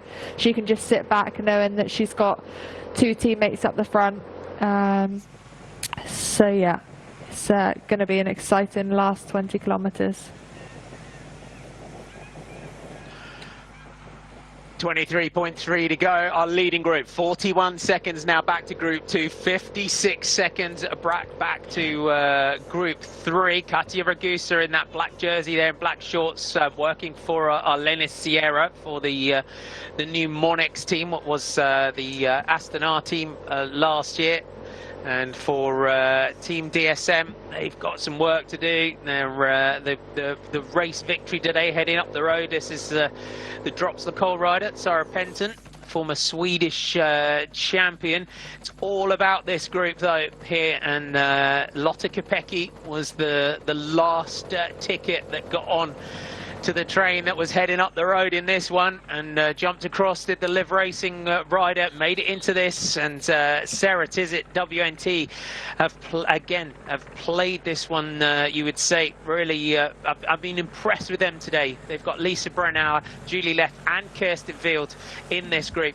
Grace Brown, for Bike Exchange, I'm expecting a late attack from Grace Brown, because she'll know the rider here wearing 52 in that white, black and Celeste coloured jersey, that she'll have to try and win this race on her own if she wants this one. And we know what she can do in the likes of Brabantse Pijl and Liège-Bastogne-Liège when she's on her own. Yeah, you're right, Marty. She's not going to want to come to the line with these top, you know, pure sprinters, as I mentioned earlier. She has got form. She was second in the Nocca Corsa. She's had some great victories last year as well, but I think you'll see her go for the late attack probably around that kilometre to go mark. But it is such a tough finish with such a straight run into the finish, 750 metres. It doesn't really lend itself to, you know, that last 1 kilometre big effort type victory. But I do think she will give it a go. But again, Sarah Tizet WNT, you'd say they're the winners of this group with 3 riders. Kirsten Wild now in the centre of your screen, Julie Leth just behind, and now Lisa Brennauer in that white German National Championship jersey for Sarah Tizet WNT. And I think they will just literally be leading out Kirsten Wild come the finish. Or actually, like you said, your pick for today was Lisa Brennauer, so that'll be interesting to how that plays out. SD Works now, Amy Peters. Jolien will be just saving her legs for the finish, although Amy can sprint herself as well, so I think it'll be Jolien today though. That's my pick for today anyway. Yeah. I remember, like, Amy Peters, I remember commentating on Amy Peters' first ever pro win, and it was in the Tour of Qatar, Ladies Tour of Qatar in 2014, and that was her first win as a pro in that one. It was a really good finish, really good sprint in Shamal City in Tour of Qatar, and has won many races since. The gap is opening, back 45 seconds now, back to your chasers. You say that the winner today is going to come from that leading group, but who is it going to come down to? As Katia Ragusa, we saw on the front here for Monex, we saw her doing this job many times last year for Elena Sierra to try and lead out. Now for her though, it's very much in the chase to try and bring that group back into contention, but with so many big names in that front group, and so many sprinters all working so well together, it's going to be a tall order. There's your British champion in that white jersey with the red, white and blue stripes around the centre, Alice Barnes. For Alice, she's got close many times in the last year or so, Alice Barnes, and the opening stage of Healthy Aging Tour, where with that bit of a tumble from Lorena Ibis, but second in that one. She just looks to me, this coming into this season, she's 25 now, she just looks a lot stronger, a lot more confident, maybe a lot more assured of herself in the way that she's riding.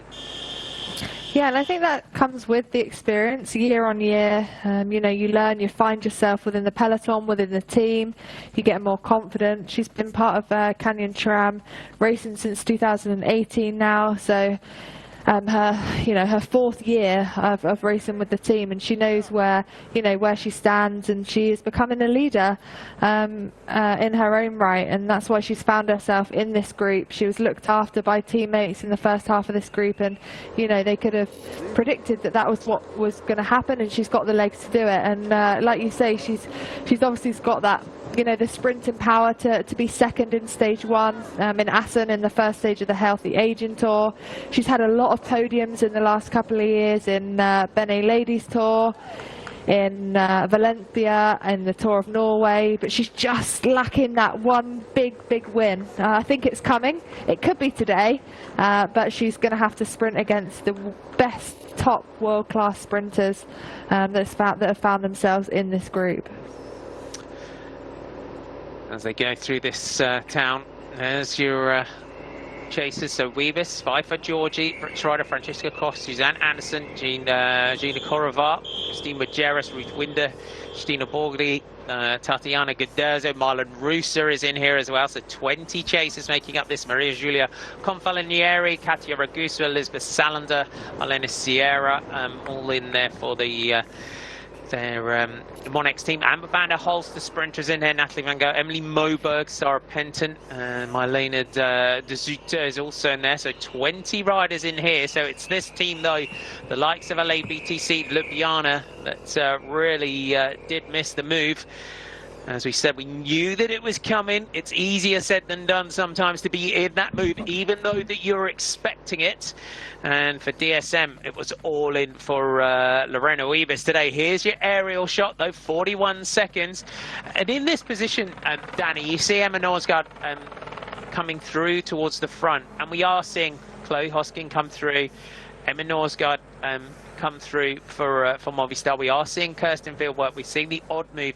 But when you're in this situation, you're in a move and you've got multiple teammates like Sarah Tizet WNT have, and as Lisa Brennauer got a puncture, rear wheel puncture. What a shame for the German national champion. Hand in the air for Lisa Brennauer, and it's the Shimano neutral service car that's with them, because unfortunately the team car is not with them at this point because the break is not over a minute.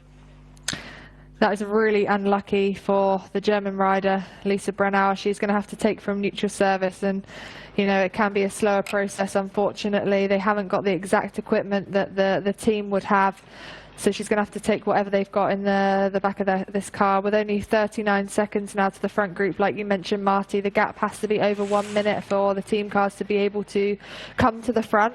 So this is a pretty slow bike change, unfortunately, for Lisa. I feel like she's going to find herself in that second group soon, and she could get her own sort of team bike or spare bike. It might be quicker. That's a real shame. The second group have gone past Lisa Brennauer now, so yeah, I feel really sorry for the German rider.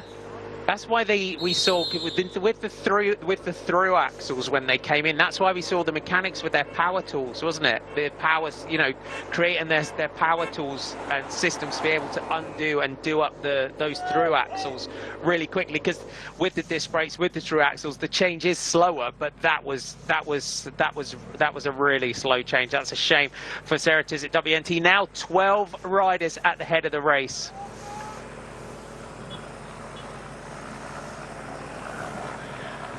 So Sarah Tizet WNT have got one rider less after that puncture of Lisa Brennauer, as 37 seconds is the gap. So those chasers are holding them. So Lotte Kopecky, Loretta Hansen, Kirsten Field, Amy Peters, Jolien Durer, Alice Barnes, Aude Bionique, Chloe Hosking. We've got also in there Elisa Balsamo, Grace Brown, Emma Norsgaard on the back of that group. So big shame for Sarah Tizet WNT after Lisa Brennauer. She was really the rider that set this off, wasn't she? She was, and you weren't wrong, were you, Marty, when you said you cursed her with that prediction that she was going to win today. You seem to keep doing that, unfortunately. So let's not do predictions anymore. I feel like it's bad luck for the riders. But yeah, for Sarah Tizet WNT now, it's just Kirsten Wild and who else has she got in there? Sorry, Marty. Julie Leth, who are at the front of this group. So arguably, it's definitely going to be for Kirsten Wild, and Julie Leth, I'm sure, will do a great job for Kirsten come the finish. But we were talking earlier about riders going through. Even though you are the out-and-out leader, Jolien was going through there in the front group, Kirsten going through, Emma going through. Sometimes it's actually easier to just tap through than to sit on the back. When you sit on the back, you lose that fluidity of just sitting on a wheel in front, and sometimes you have to make these micro efforts to stay on the back, and actually just tapping through, it's a lot easier to do that. And what you might find is you can't really see it, but the leaders will just tap through a little bit easier than others, just to try and save a bit of energy. So it's not obvious. They're not putting their brakes on or just coming to a stop, but they're just being careful with the amount of power they're putting out from the front. They're not going to be increasing that pace. They'll just tap through nice and steadily, keep that pace going, and be able to set themselves up for the finish.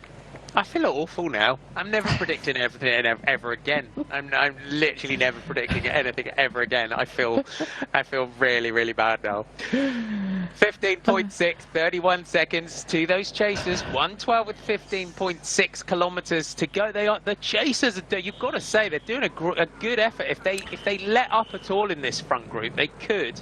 With 15.5 to go, could you say that potentially they could come back here?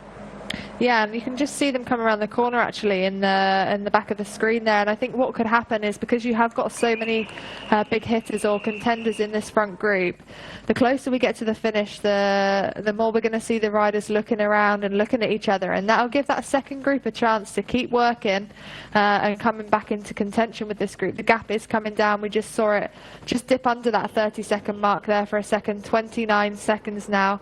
So Ale and Team DSM doing a fantastic job. It's Suzanne Anderson that just swung off there for Team DSM. She's rocking and rolling. She's obviously trying really hard. It drops now. Sarah Penton, the ex-Swedish national champion, on the front. So 28 seconds.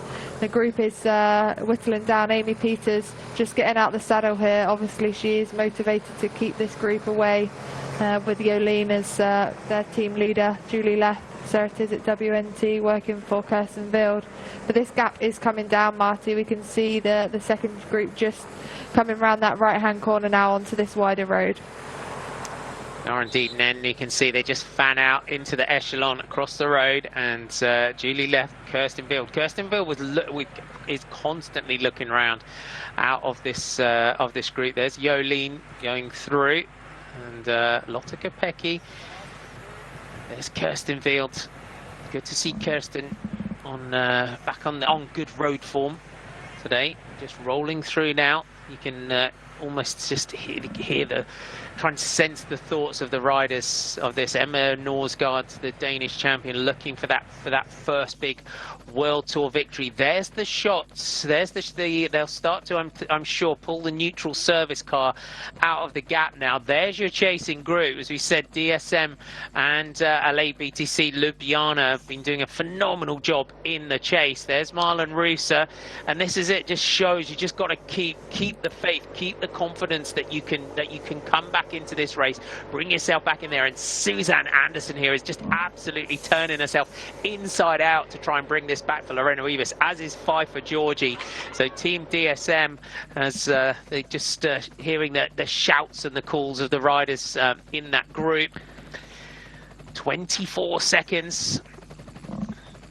Let's have a look at the Lotte Kopecky, just looking around here. Emma Norsgaard, bit of a gap there in that group. So 13.5 to go. Grace Brown on the back. I think if this starts to come back, I think Grace Brown might be the one to fancy her chances of taking a bit of a flyer out of this group. Yeah, I think she will too. And it does look like the real motivation and drive for this front group is going with 24 seconds now, the gap, and to see that effort from Pfeiffer Georgie, the young British rider from Team DSM, Suzanne Anderson as well. They're so motivated to get this group back, to get Lorena Wiebes back into contention, to be able to sprint. We know she can sprint. She unfortunately crashed in the first stage of Healthy Aging Tour, but she was okay from that crash. And also Marlon Rusa for Ale to try and bring back Bastianelli. And Marlon Rusa, she's such a strong time trial rider. She was second in the World Championships in the individual time trial in 2020. So this is right up her street, being able to chase back to this front group, and they can really profit off her strengths here. The rider, if this comes back as well, is for SD Works, is Christine Majeras, because she's not doing any work in this group either. So she's got a good sprint on her. Because how much do you think it does take out the effort out of the legs, the power out of the legs of the ride, those sprinters in that front group? And there's Marta Bastianelli in the centre. Yeah, absolutely. I think they will be. I don't think they're going to be working for these sprinters, because essentially they are they all want to be able to sprint come the finish, and even this group does come back, I think you're still going to see you know, the majority of these riders sprint for the victory. But for a team like SD Works to have Christine Marjorie in that second group is only going to profit for them if it does come back. So I think it's almost a win-win scenario. I think ideally this group does stay away and they've got Amy Peters and Jolien.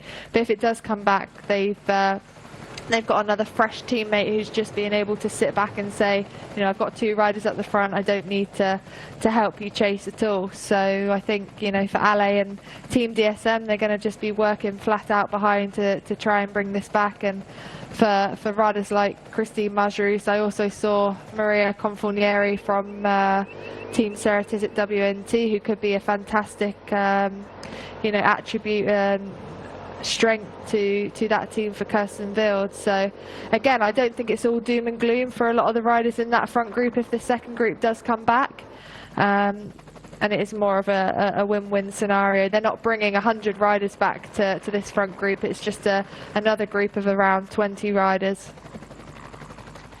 27 seconds, this heading towards the final 10 kilometers of this race today, and they're looking around a little bit now. 12 riders, so Lotte Kopecky, Jolien Dura, Amy Peters, Loretta Hansen, Chloe Hosking, Emma Norsgaard, Jorgensen, Odbini, Grace Brown, Alice Barnes and Kirsten Wild, and then along with Julie Leth, the rider coming through to the front in the red and blue of Ceratisit WNT, and then Elisa Balsama. They're holding them now at 28 seconds. There might, you could almost say, Danny, there was a window of opportunity there on that sort of exposed section to try and get them back.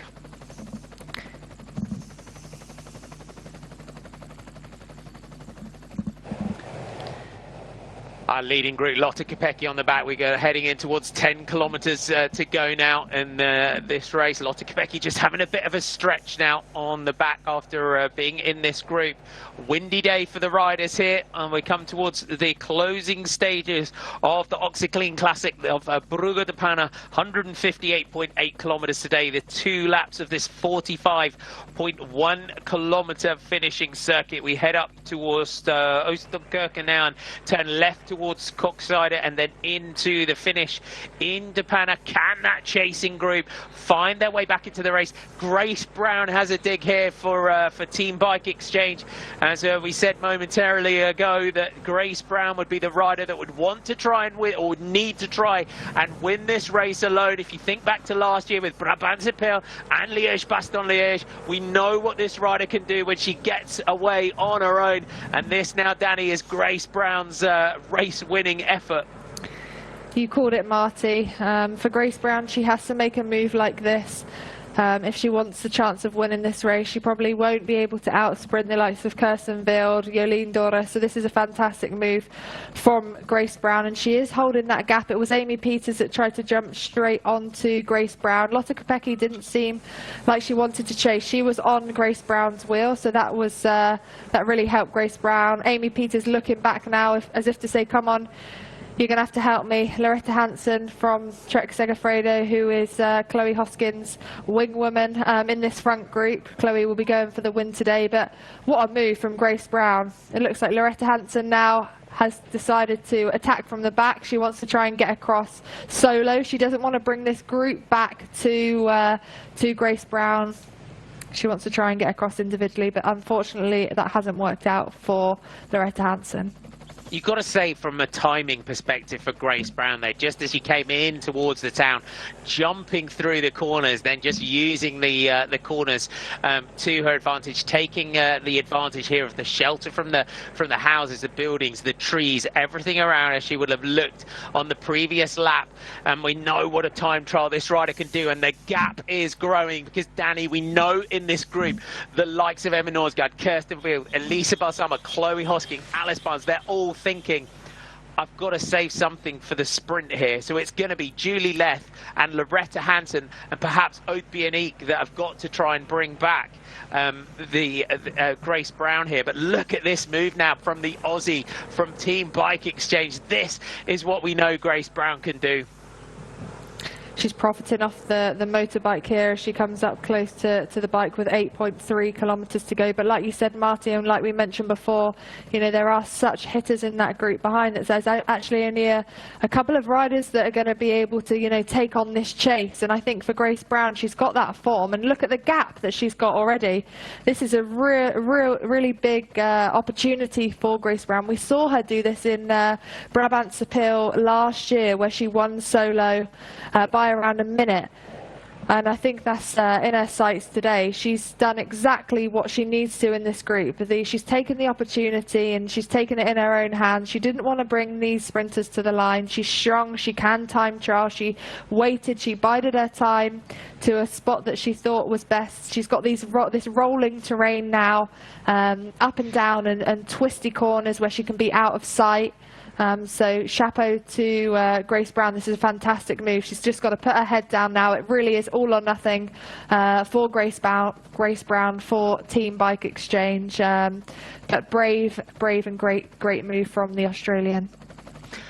So far this year, second in the Australian National Time Trial Championships, second in the Australian National Road Race Champs, 8th at Omloop Het Nieuwsblad, second at Nokere Koers, where she was in that breakaway group in that one with Amy Peters and Lisa Brennauer. And this rider, we said at the back end of last year, when we knew that Annemiek van Vleuten was moving on from the team, and Grace Brown in the Classics stepped up and just said to the team, I'm the rider to back in the single day classics. And now we go into big classic season, and once again it's the 28-year-old Aussie that really is today looking to try and spring the surprise. 25 seconds already now for Grace Brown, 56 seconds back to that chasing group. We know what a time trial powerhouse that the Australian is, and she is showing it as she turns left and goes along the coast road here. This is an absolutely phenomenal ride, 5th in the World's Time Trial Championships last year, and it's just she's not been racing that long, Grace Brown. She comes from a running background and just got picked up by the Orica Green, or the Green Edge setup, to give it that name, in Mitchelton Scott as it was, now Team Bike Exchange. But yeah, absolutely phenomenal. Really has just grasped the mantle of leadership in the single day classics. She has, and she's stepped up really quickly, like you say. She rode with Wiggle High Five for a couple of months in 2018 in Australia, and then she was picked up by the Mitchelton Scott team, which is now Team Bike Exchange in 2021. And she's really grown and developed, and she's really got more confidence in her own ability to take it on. You know, to attack in a group like this is takes some guts and determination and real grit, and that's what she's showing today. To ride solo like this, she's got a gap now of 18 seconds. It's going to take some chasing behind, because there are so many top sprinters. It's going to be down to riders like Amy Peters alone, Ord Bieniek, and the other Australian rider, Loretta Hansen, who's riding for Chloe Hoskin today for Trek Segafredo, to try and bring back Grace Brown. Grace Brown now going around this left-hand corner. She'll be happy to be off that long straight road where the riders behind will be able to see her. We know that if you can see, you know, riders ahead of you, that really doesn't help for that solo rider in front. It's the twists and turns where you can become out of sight, almost out of mind to the riders behind, that we know profits a solo breakaway. Headwind along that section, then turning through here, a little bit of shelter of what would be a crosswind through here as we head back in towards the Panne.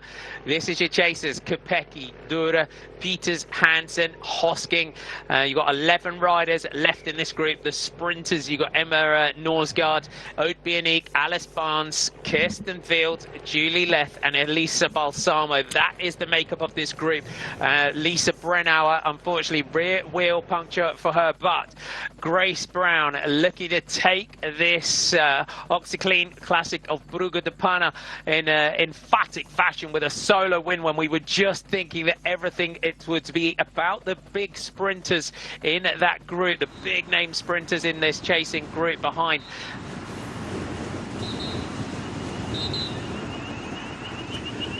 5 kilometers to go. They are going to have to go all in now, Danny. 20 seconds is looking is a seriously dangerous gap to give someone like Grace Brown.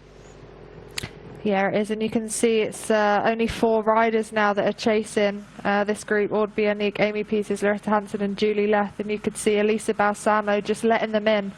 So it is 4 against 1, but for Grace Brown, she can really, you know, put her head down and work to her own, you know, strength, ability, threshold in this last 4.6 kilometres of the race, and it's going to take a real chase and a real commitment for the riders behind now to bring this Australian back.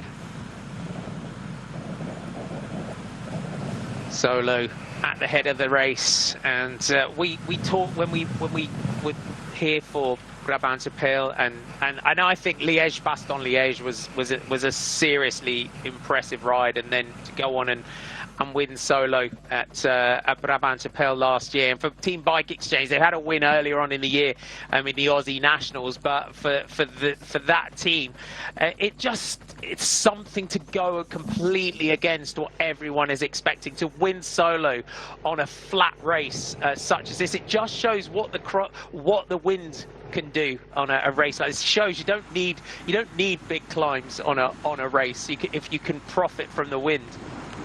No, absolutely not, and I think that's what Chloe was wanting, and some of these bigger teams were wanting today. SD Works especially, you know, making that move and splitting the peloton. And I think as well, not just the fact that it's split today in the win, but the fact that we could potentially see a solo winner, or, you know, especially this sort of race scenario playing out towards the end of a bike race in a super flat race like today. It just shows that, you know, anything can happen in cycling. It's what's so exciting, and it's what I love about women's racing especially. I think it is so unpredictable. You know, you could argue that this is it's a predictable race. It's going to be a bunch sprint finish. It's a pan flat race. The Panne is just something we see year upon year, but it's not playing out like that, and that's what I absolutely love, and what makes it so exciting.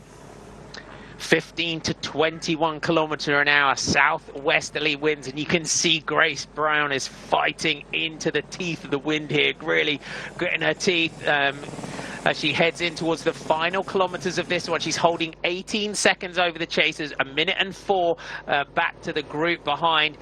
You've got Julie Leth, Aude Bionic, Loretta Hansen and Amy Peters. So 1 against 4 in this group. The rest of the sprinters in this group now, Danny, have sat back. They're now hedging their bets that the 4 riders working on the front are going to bring this one back, because now it seems that for SD Works, it's going to be Jolien Dura. Amy Peters is the one doing the work for them.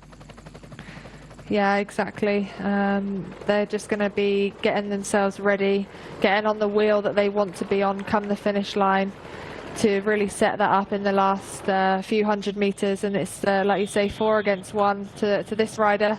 Grace Brown, Team Bike Exchange, she's got 19 seconds. She attacked with between 7 and 8 kilometers. She waited. We predicted that this was going to happen, that this was Grace's best chance of winning this bike race against such prestigious, pure sprinters. She's got the form. She's really stepped up in the last couple of years, and she's doing what she does best. She's trying to time trial herself to the finish. It's Amy Peters now, SD Works, as Jolene just swung off there on the left-hand side and going back onto the wheel of Emma Norsgaard. It looks like Movistar rider, the Danish champ, who's also had a fantastic start to the season with 2 second places in Het Nieuwsblad and Lassamin. They're going to be hoping, crossing their fingers, that this rider is reeled back in with a couple of 100 meters to go.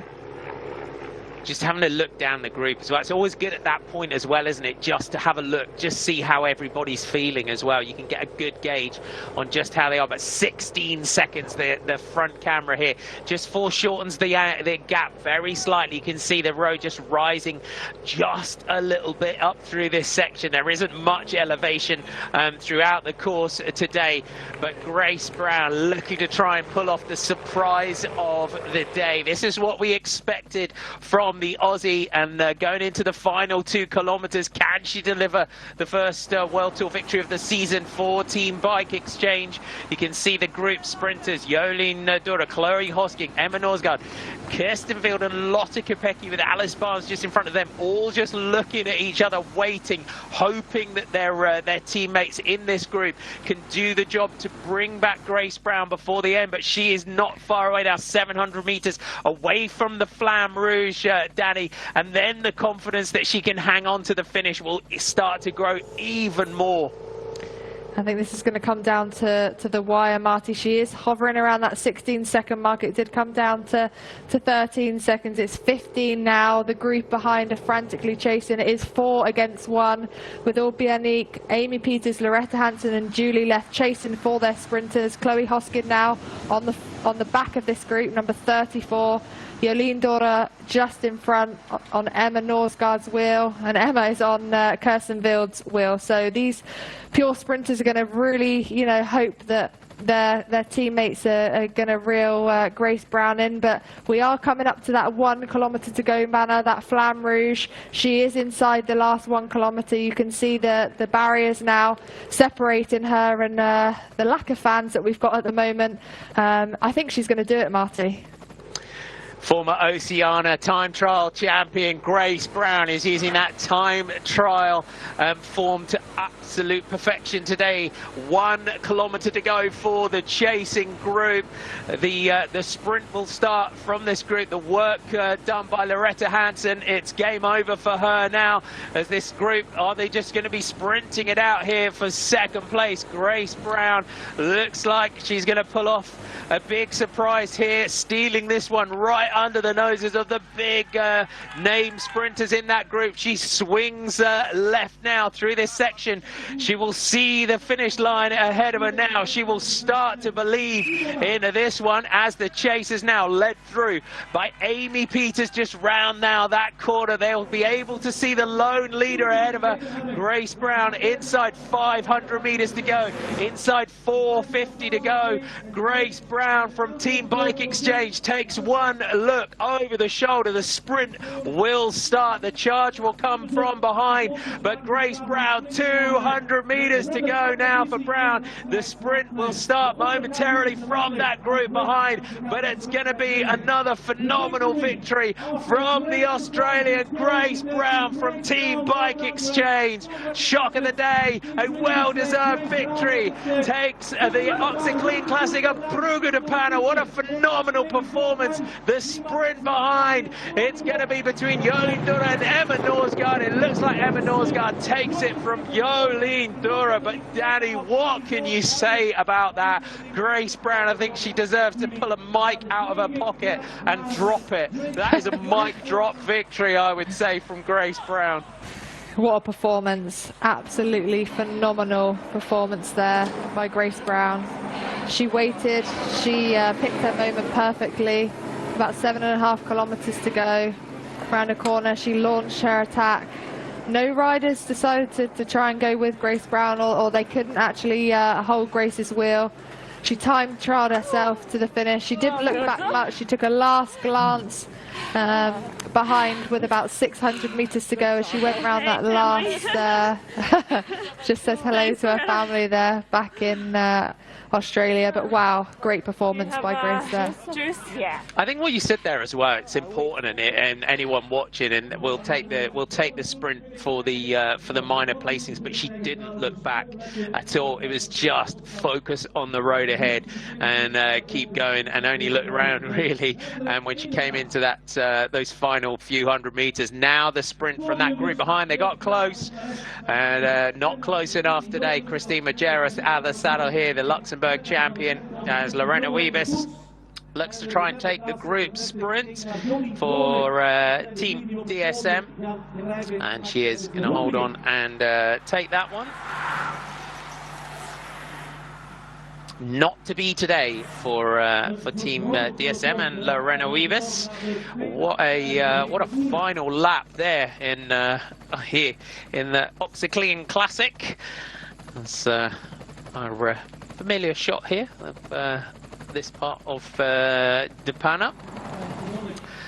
Let's have a look at the group. This is the attack, though, Danny. And as you said, no, Lotte Kopecky thought about it momentarily, and then it was Amy Peters, and that was it. As soon as you give Grace Brown that much, Amy Peters as well tried to get on here, but going into those corners, just absolute perfect timing. Yeah, it was, and it was interesting. Lotte Kopecky obviously got into out of the saddle to try and get onto Grace Brown's wheel, but I guess she just assessed she looked at the rider that it was and thought, no, I don't think she's going to make it to the line. I think that she won't be one of the favourites today. So Amy Peters, I think the gap was there then after Lotte Kopecky decided not to go with Grace Brown, and then unfortunately for Amy Peters, she couldn't quite close the gap, and that was it, and gave Grace the opportunity to get that gap that she needed to be able to go full to the line. You can see now a replay of that sprint for second. Emma Norsgaard taking it from Jolien Dora. A good sprint there. And that's racing, isn't it? It's that split. It's a split second decision on whether you're going to go and whether you don't. And Lotte Kopecky should be kicking herself now that she didn't go. Yeah, she will, but the likelihood would have been if Lotte Kopecky had gone as well, there'd have been more to have gone. So it's just the way bike racing pans out, and normally it's just instinctive. You either go or you don't, and it's either a good move or a bad move. So yeah, one to learn from, but fantastic ride from Grace Brown as we see the rest of the peloton coming in now. The peloton really did fragment to pieces that second time round that lap on that exposed section. It was SD Works again that took it into their own hands to start that attack and that echelon formation to split the peloton to pieces. There was a crash that also broke the group. Here's your top 10. Grace Brown takes it from Emma Norsgaard Jorgensen, Jolien Dura with Kopecky, Balsamo, Wild, Hosking, Barnes, Peters and Leth, your top 10. A brilliant victory for the Australian Grace Brown in the Oxyclean Classic.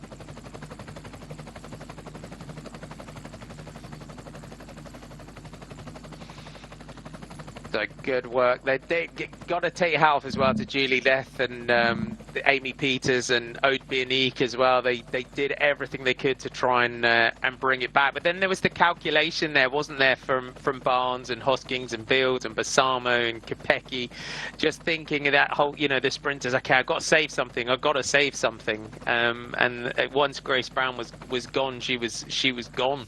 And I think that really bodes well for Bike Exchange going into classic season, and we are going into a really exciting time, aren't we? But Grace Brown, that's a massive boost for her.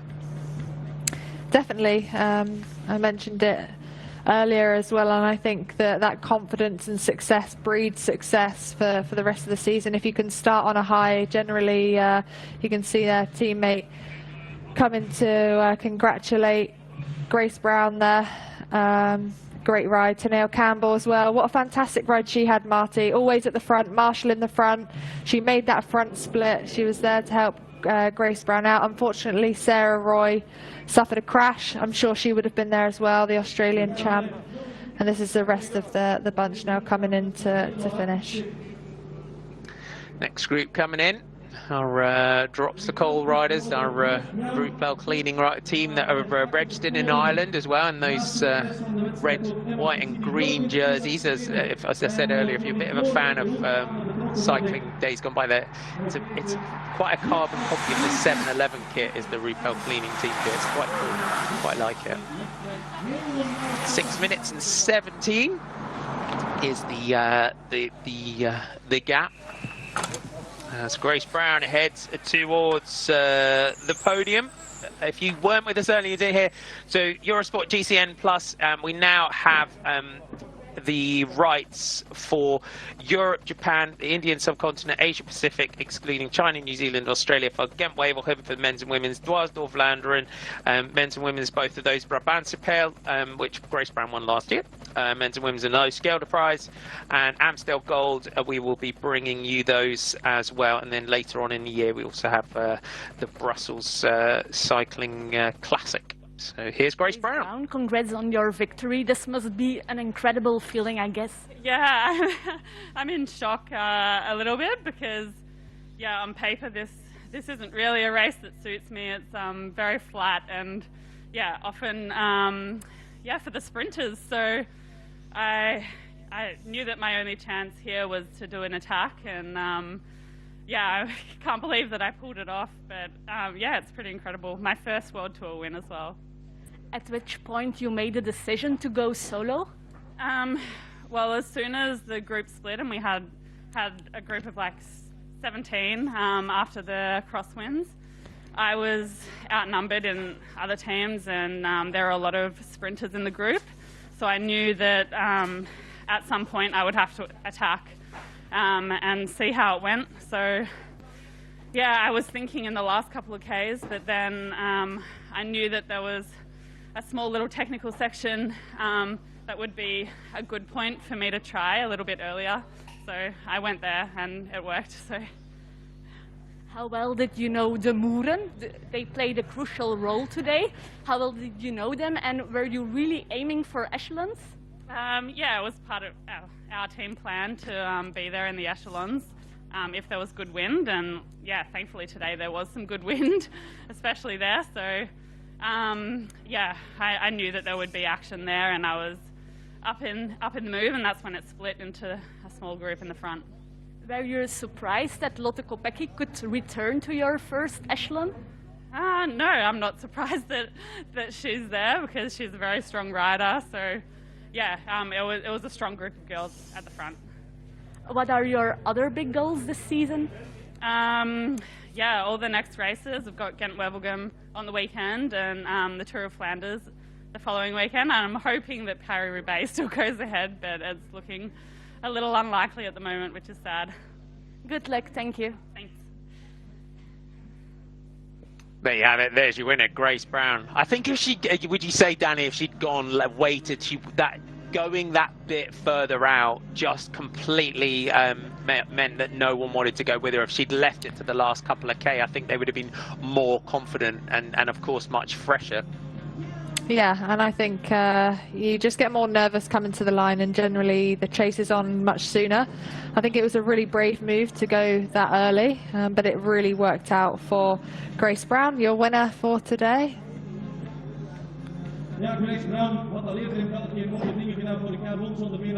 And as Grace said in her interview, first World Tour victory for Grace Brown, and going into Classics, she's got to be up there. And as she said, hopefully, fingers crossed, Paris-Roubaix may still go ahead. I think I read earlier the French sports minister was saying it's not out, it's not over yet. So we keep hoping, and you can see no fans, or they really are.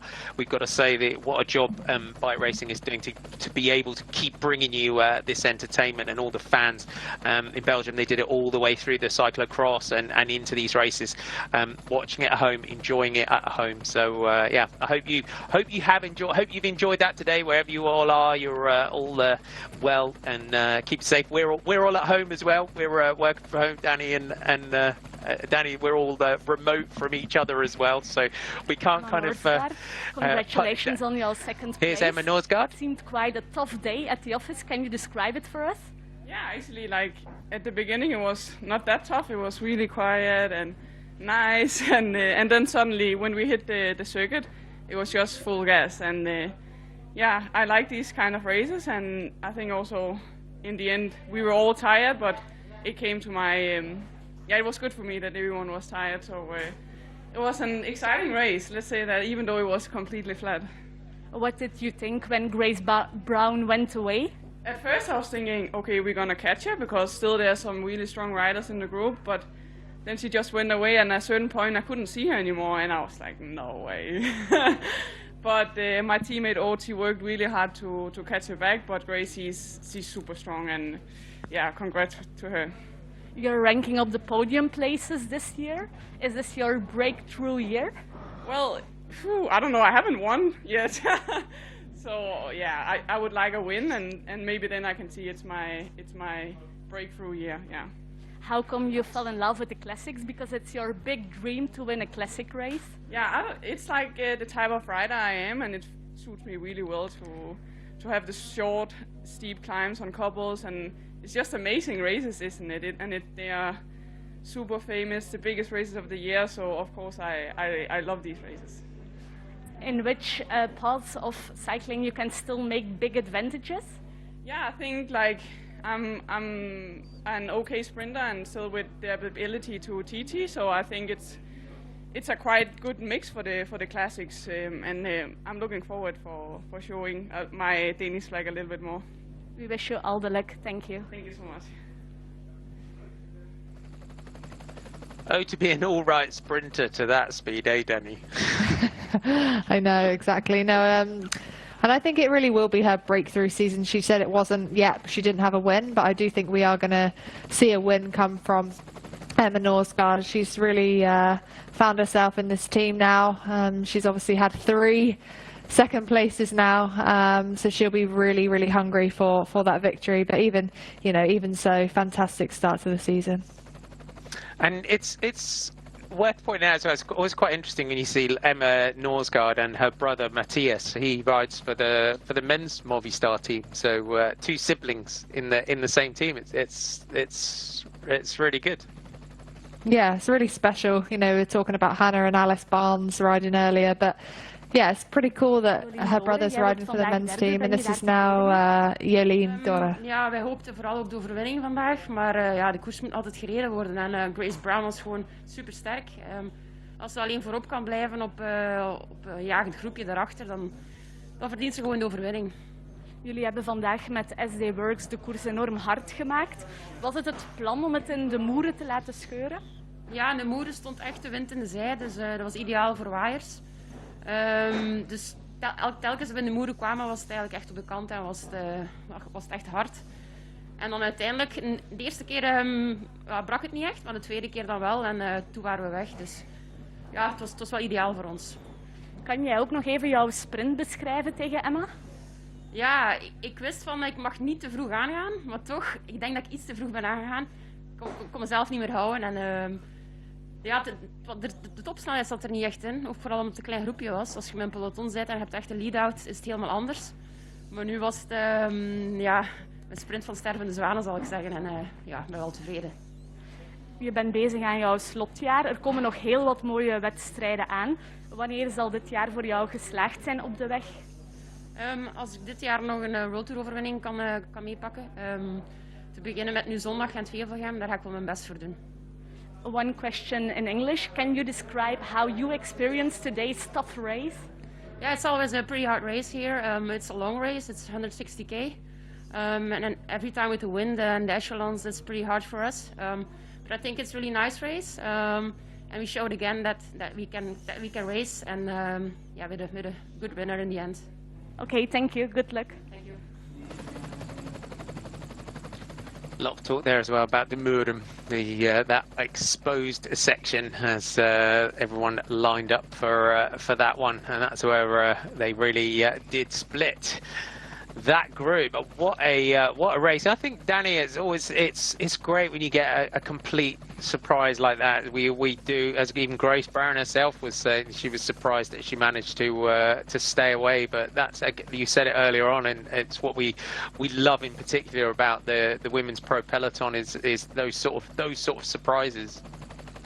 Absolutely, I think today was a really big surprise, and yeah, Grace mentioned it herself. She was in shock when she crossed the line to finish on such a super flat day. You would have put money on the fact it would have been a bunch sprint, even if it was a reduced bunch sprint that Chloe obviously wanted in that pre-race interview.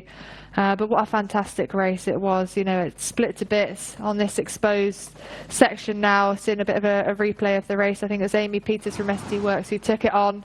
She sprinted, she started that attack here as we entered that exposed section, and really profited that group. You can see all the hitters here. Amy Peters now coming to the front for SD Works. Lisa Brennauer was there. Unfortunately for Lisa, she suffered a puncture in the last 10 kilometres of the race. We saw a crash. How much of a difference do you think this made as well? Yeah, a big one actually, Marty. I think it came at you know, such a vital key moment in the race, and I think, you know, would have been a chance for some riders who were potentially close to the back to get into contention to the front, but it was just they just lost contention for a little bit too long, and obviously in the wind it's almost impossible to get back, especially if you're on your own or you know, with less riders to help you out to get back.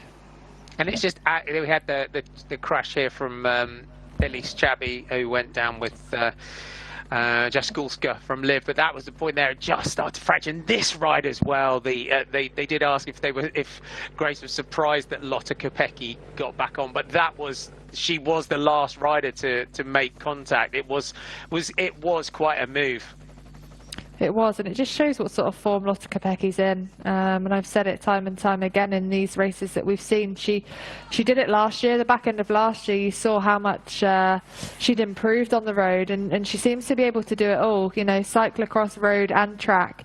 It'll be interesting to see what she really puts all, you know, her eggs in the basket of leading her into the Olympics. I think, you know, she could be a contention on the road as well as the track. So I'm not sure it will be track that will be her main focus after, you know, the incredible results that she's had, you know, so far on the road. This was a moment that unfortunately for Lisa Brennauer, they didn't quite have a minute, so she was having to take the neutral car, the service car, from behind rather than her team, and this is the race-winning move. Yeah, just to be at that, just before that corner, and she just made the most of that shelter through the buildings, didn't she? Yeah, she did, and she said in the post-race interview there, she picked the technical section where she could, you know, get a biggest gap that she could between 7 and 8 kilometres, quite far out, but it worked for Grace Brown, and this is a moment where she crossed the line to take her first ever World Tour victory. Emma Norsgaard, who says she's an all-right sprinter, the Movistar rider. As we said, it would really be great to just be an all-right sprinter to that level. She outsprints Jolien Dora for second spot there. Bike Exchange going to be happy with that one. And there is your top 10. Grace Brown from Emma Norsgaard, Jolien Dora, Lotte Kopecky, Elisa Balsamo. Good to see the Italian rider in there today. Kirsten Veal, Chloe Hosking, Barnes, Amy Peters, and Julie Leth.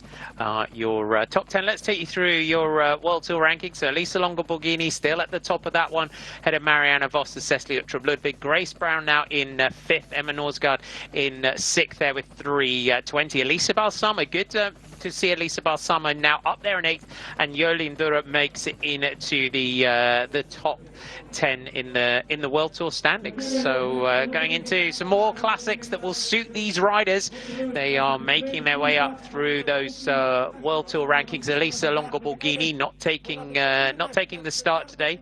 The World Tour leader choosing to sit this one out. You have to pick your races that suit you. And Jolien Dora on to the podium, 3rd place today for SD Works. You got to love a massive keg as a prize as well, haven't you, Danny? Absolutely, Marty. Do you save that for the end of the season? Does it go to the mechanics or someone like that? Depends if you like it or not. You know, I'm not sure the riders would enjoy. If it was maybe, I don't know, gin and tonic or something nicer, yeah, maybe you'd save it to the end of the season. But yeah, I don't know. On if it's beer, then it might go to your, I don't know, someone in your team that would enjoy it. Maybe your mechanic, your DS, or maybe some of your family. Take it home at the end of the season if you're away for long periods or in between races. Emma Norsgaard from Movistar, national champion of Denmark. And we always say, they do have the best trophies in Belgium. They just have great trophies. Very cool. And there's Grace Brown, your winner from Team Bike Exchange. You can see the Oxyclean on the side there, just keeping everyone safe at the moment. So got that on the podium, and you can see the protocol, how it's changed during these times. But what an impressive ride today from this rider from Team Bike Exchange. So they were lots of new name, new sponsors, new bikes for them. There is your 1, 2, 3.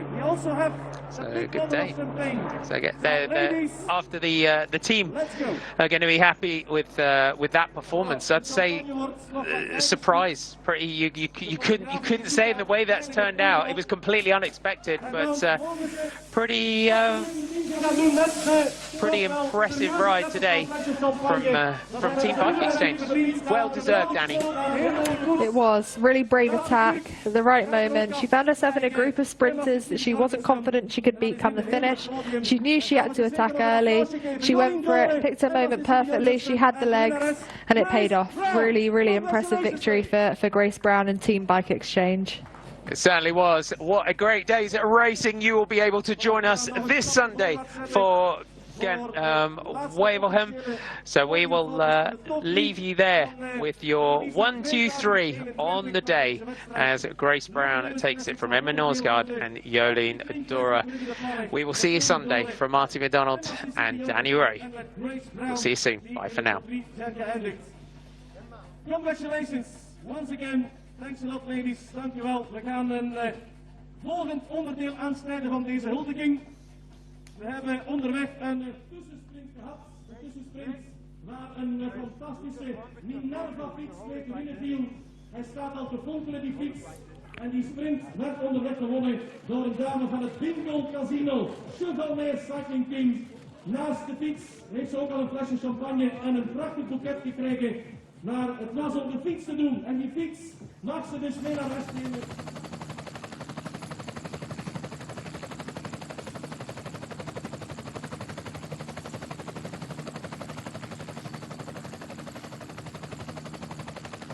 Die waarschijnlijk wel zal gebruikt worden om binnenkort de boodschappen mee te doen. Daar heeft ze de sprint voor gewonnen. En die Minerva-fiets die mag inderdaad mee naar huis genomen worden door Nathalie van Gogh van de ploeg Bingo Casino Chevalmaer. Zij wint de fonkelnieuwe Minerva-fiets. Proficiat, Nathalie. Boodschappen doen zal nog nooit zo leuk zijn geweest. En die fiets komt wel zometeen in goede handen terecht. We hebben onderweg ook uiteraard veel strijdlustige rensters gezien. De organisatie heeft er eentje uitgepikt die een heel straf nummertje heeft opgevoerd.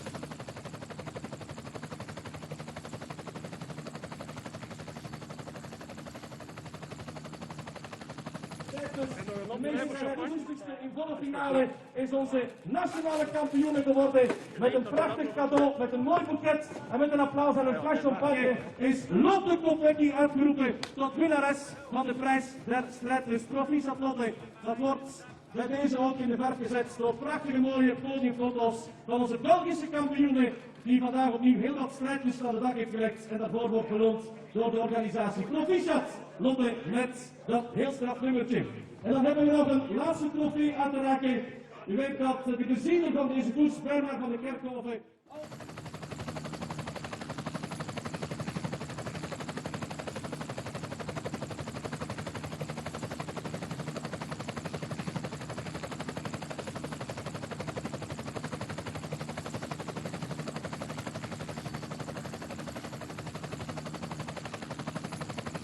Die dus al op het podium stond daarnet als tweede, maar nu ook dus de trofee Bernard van de Kerkhoven in ontvangst heeft genomen als beste U23 renster in de uitslag van vandaag. Once again, congratulations Emma for this trophy, de trofee Bernard van de Kerkhoven. Voilà, we zijn er helemaal doorheen. We hebben twee mooie koersdagen gezien.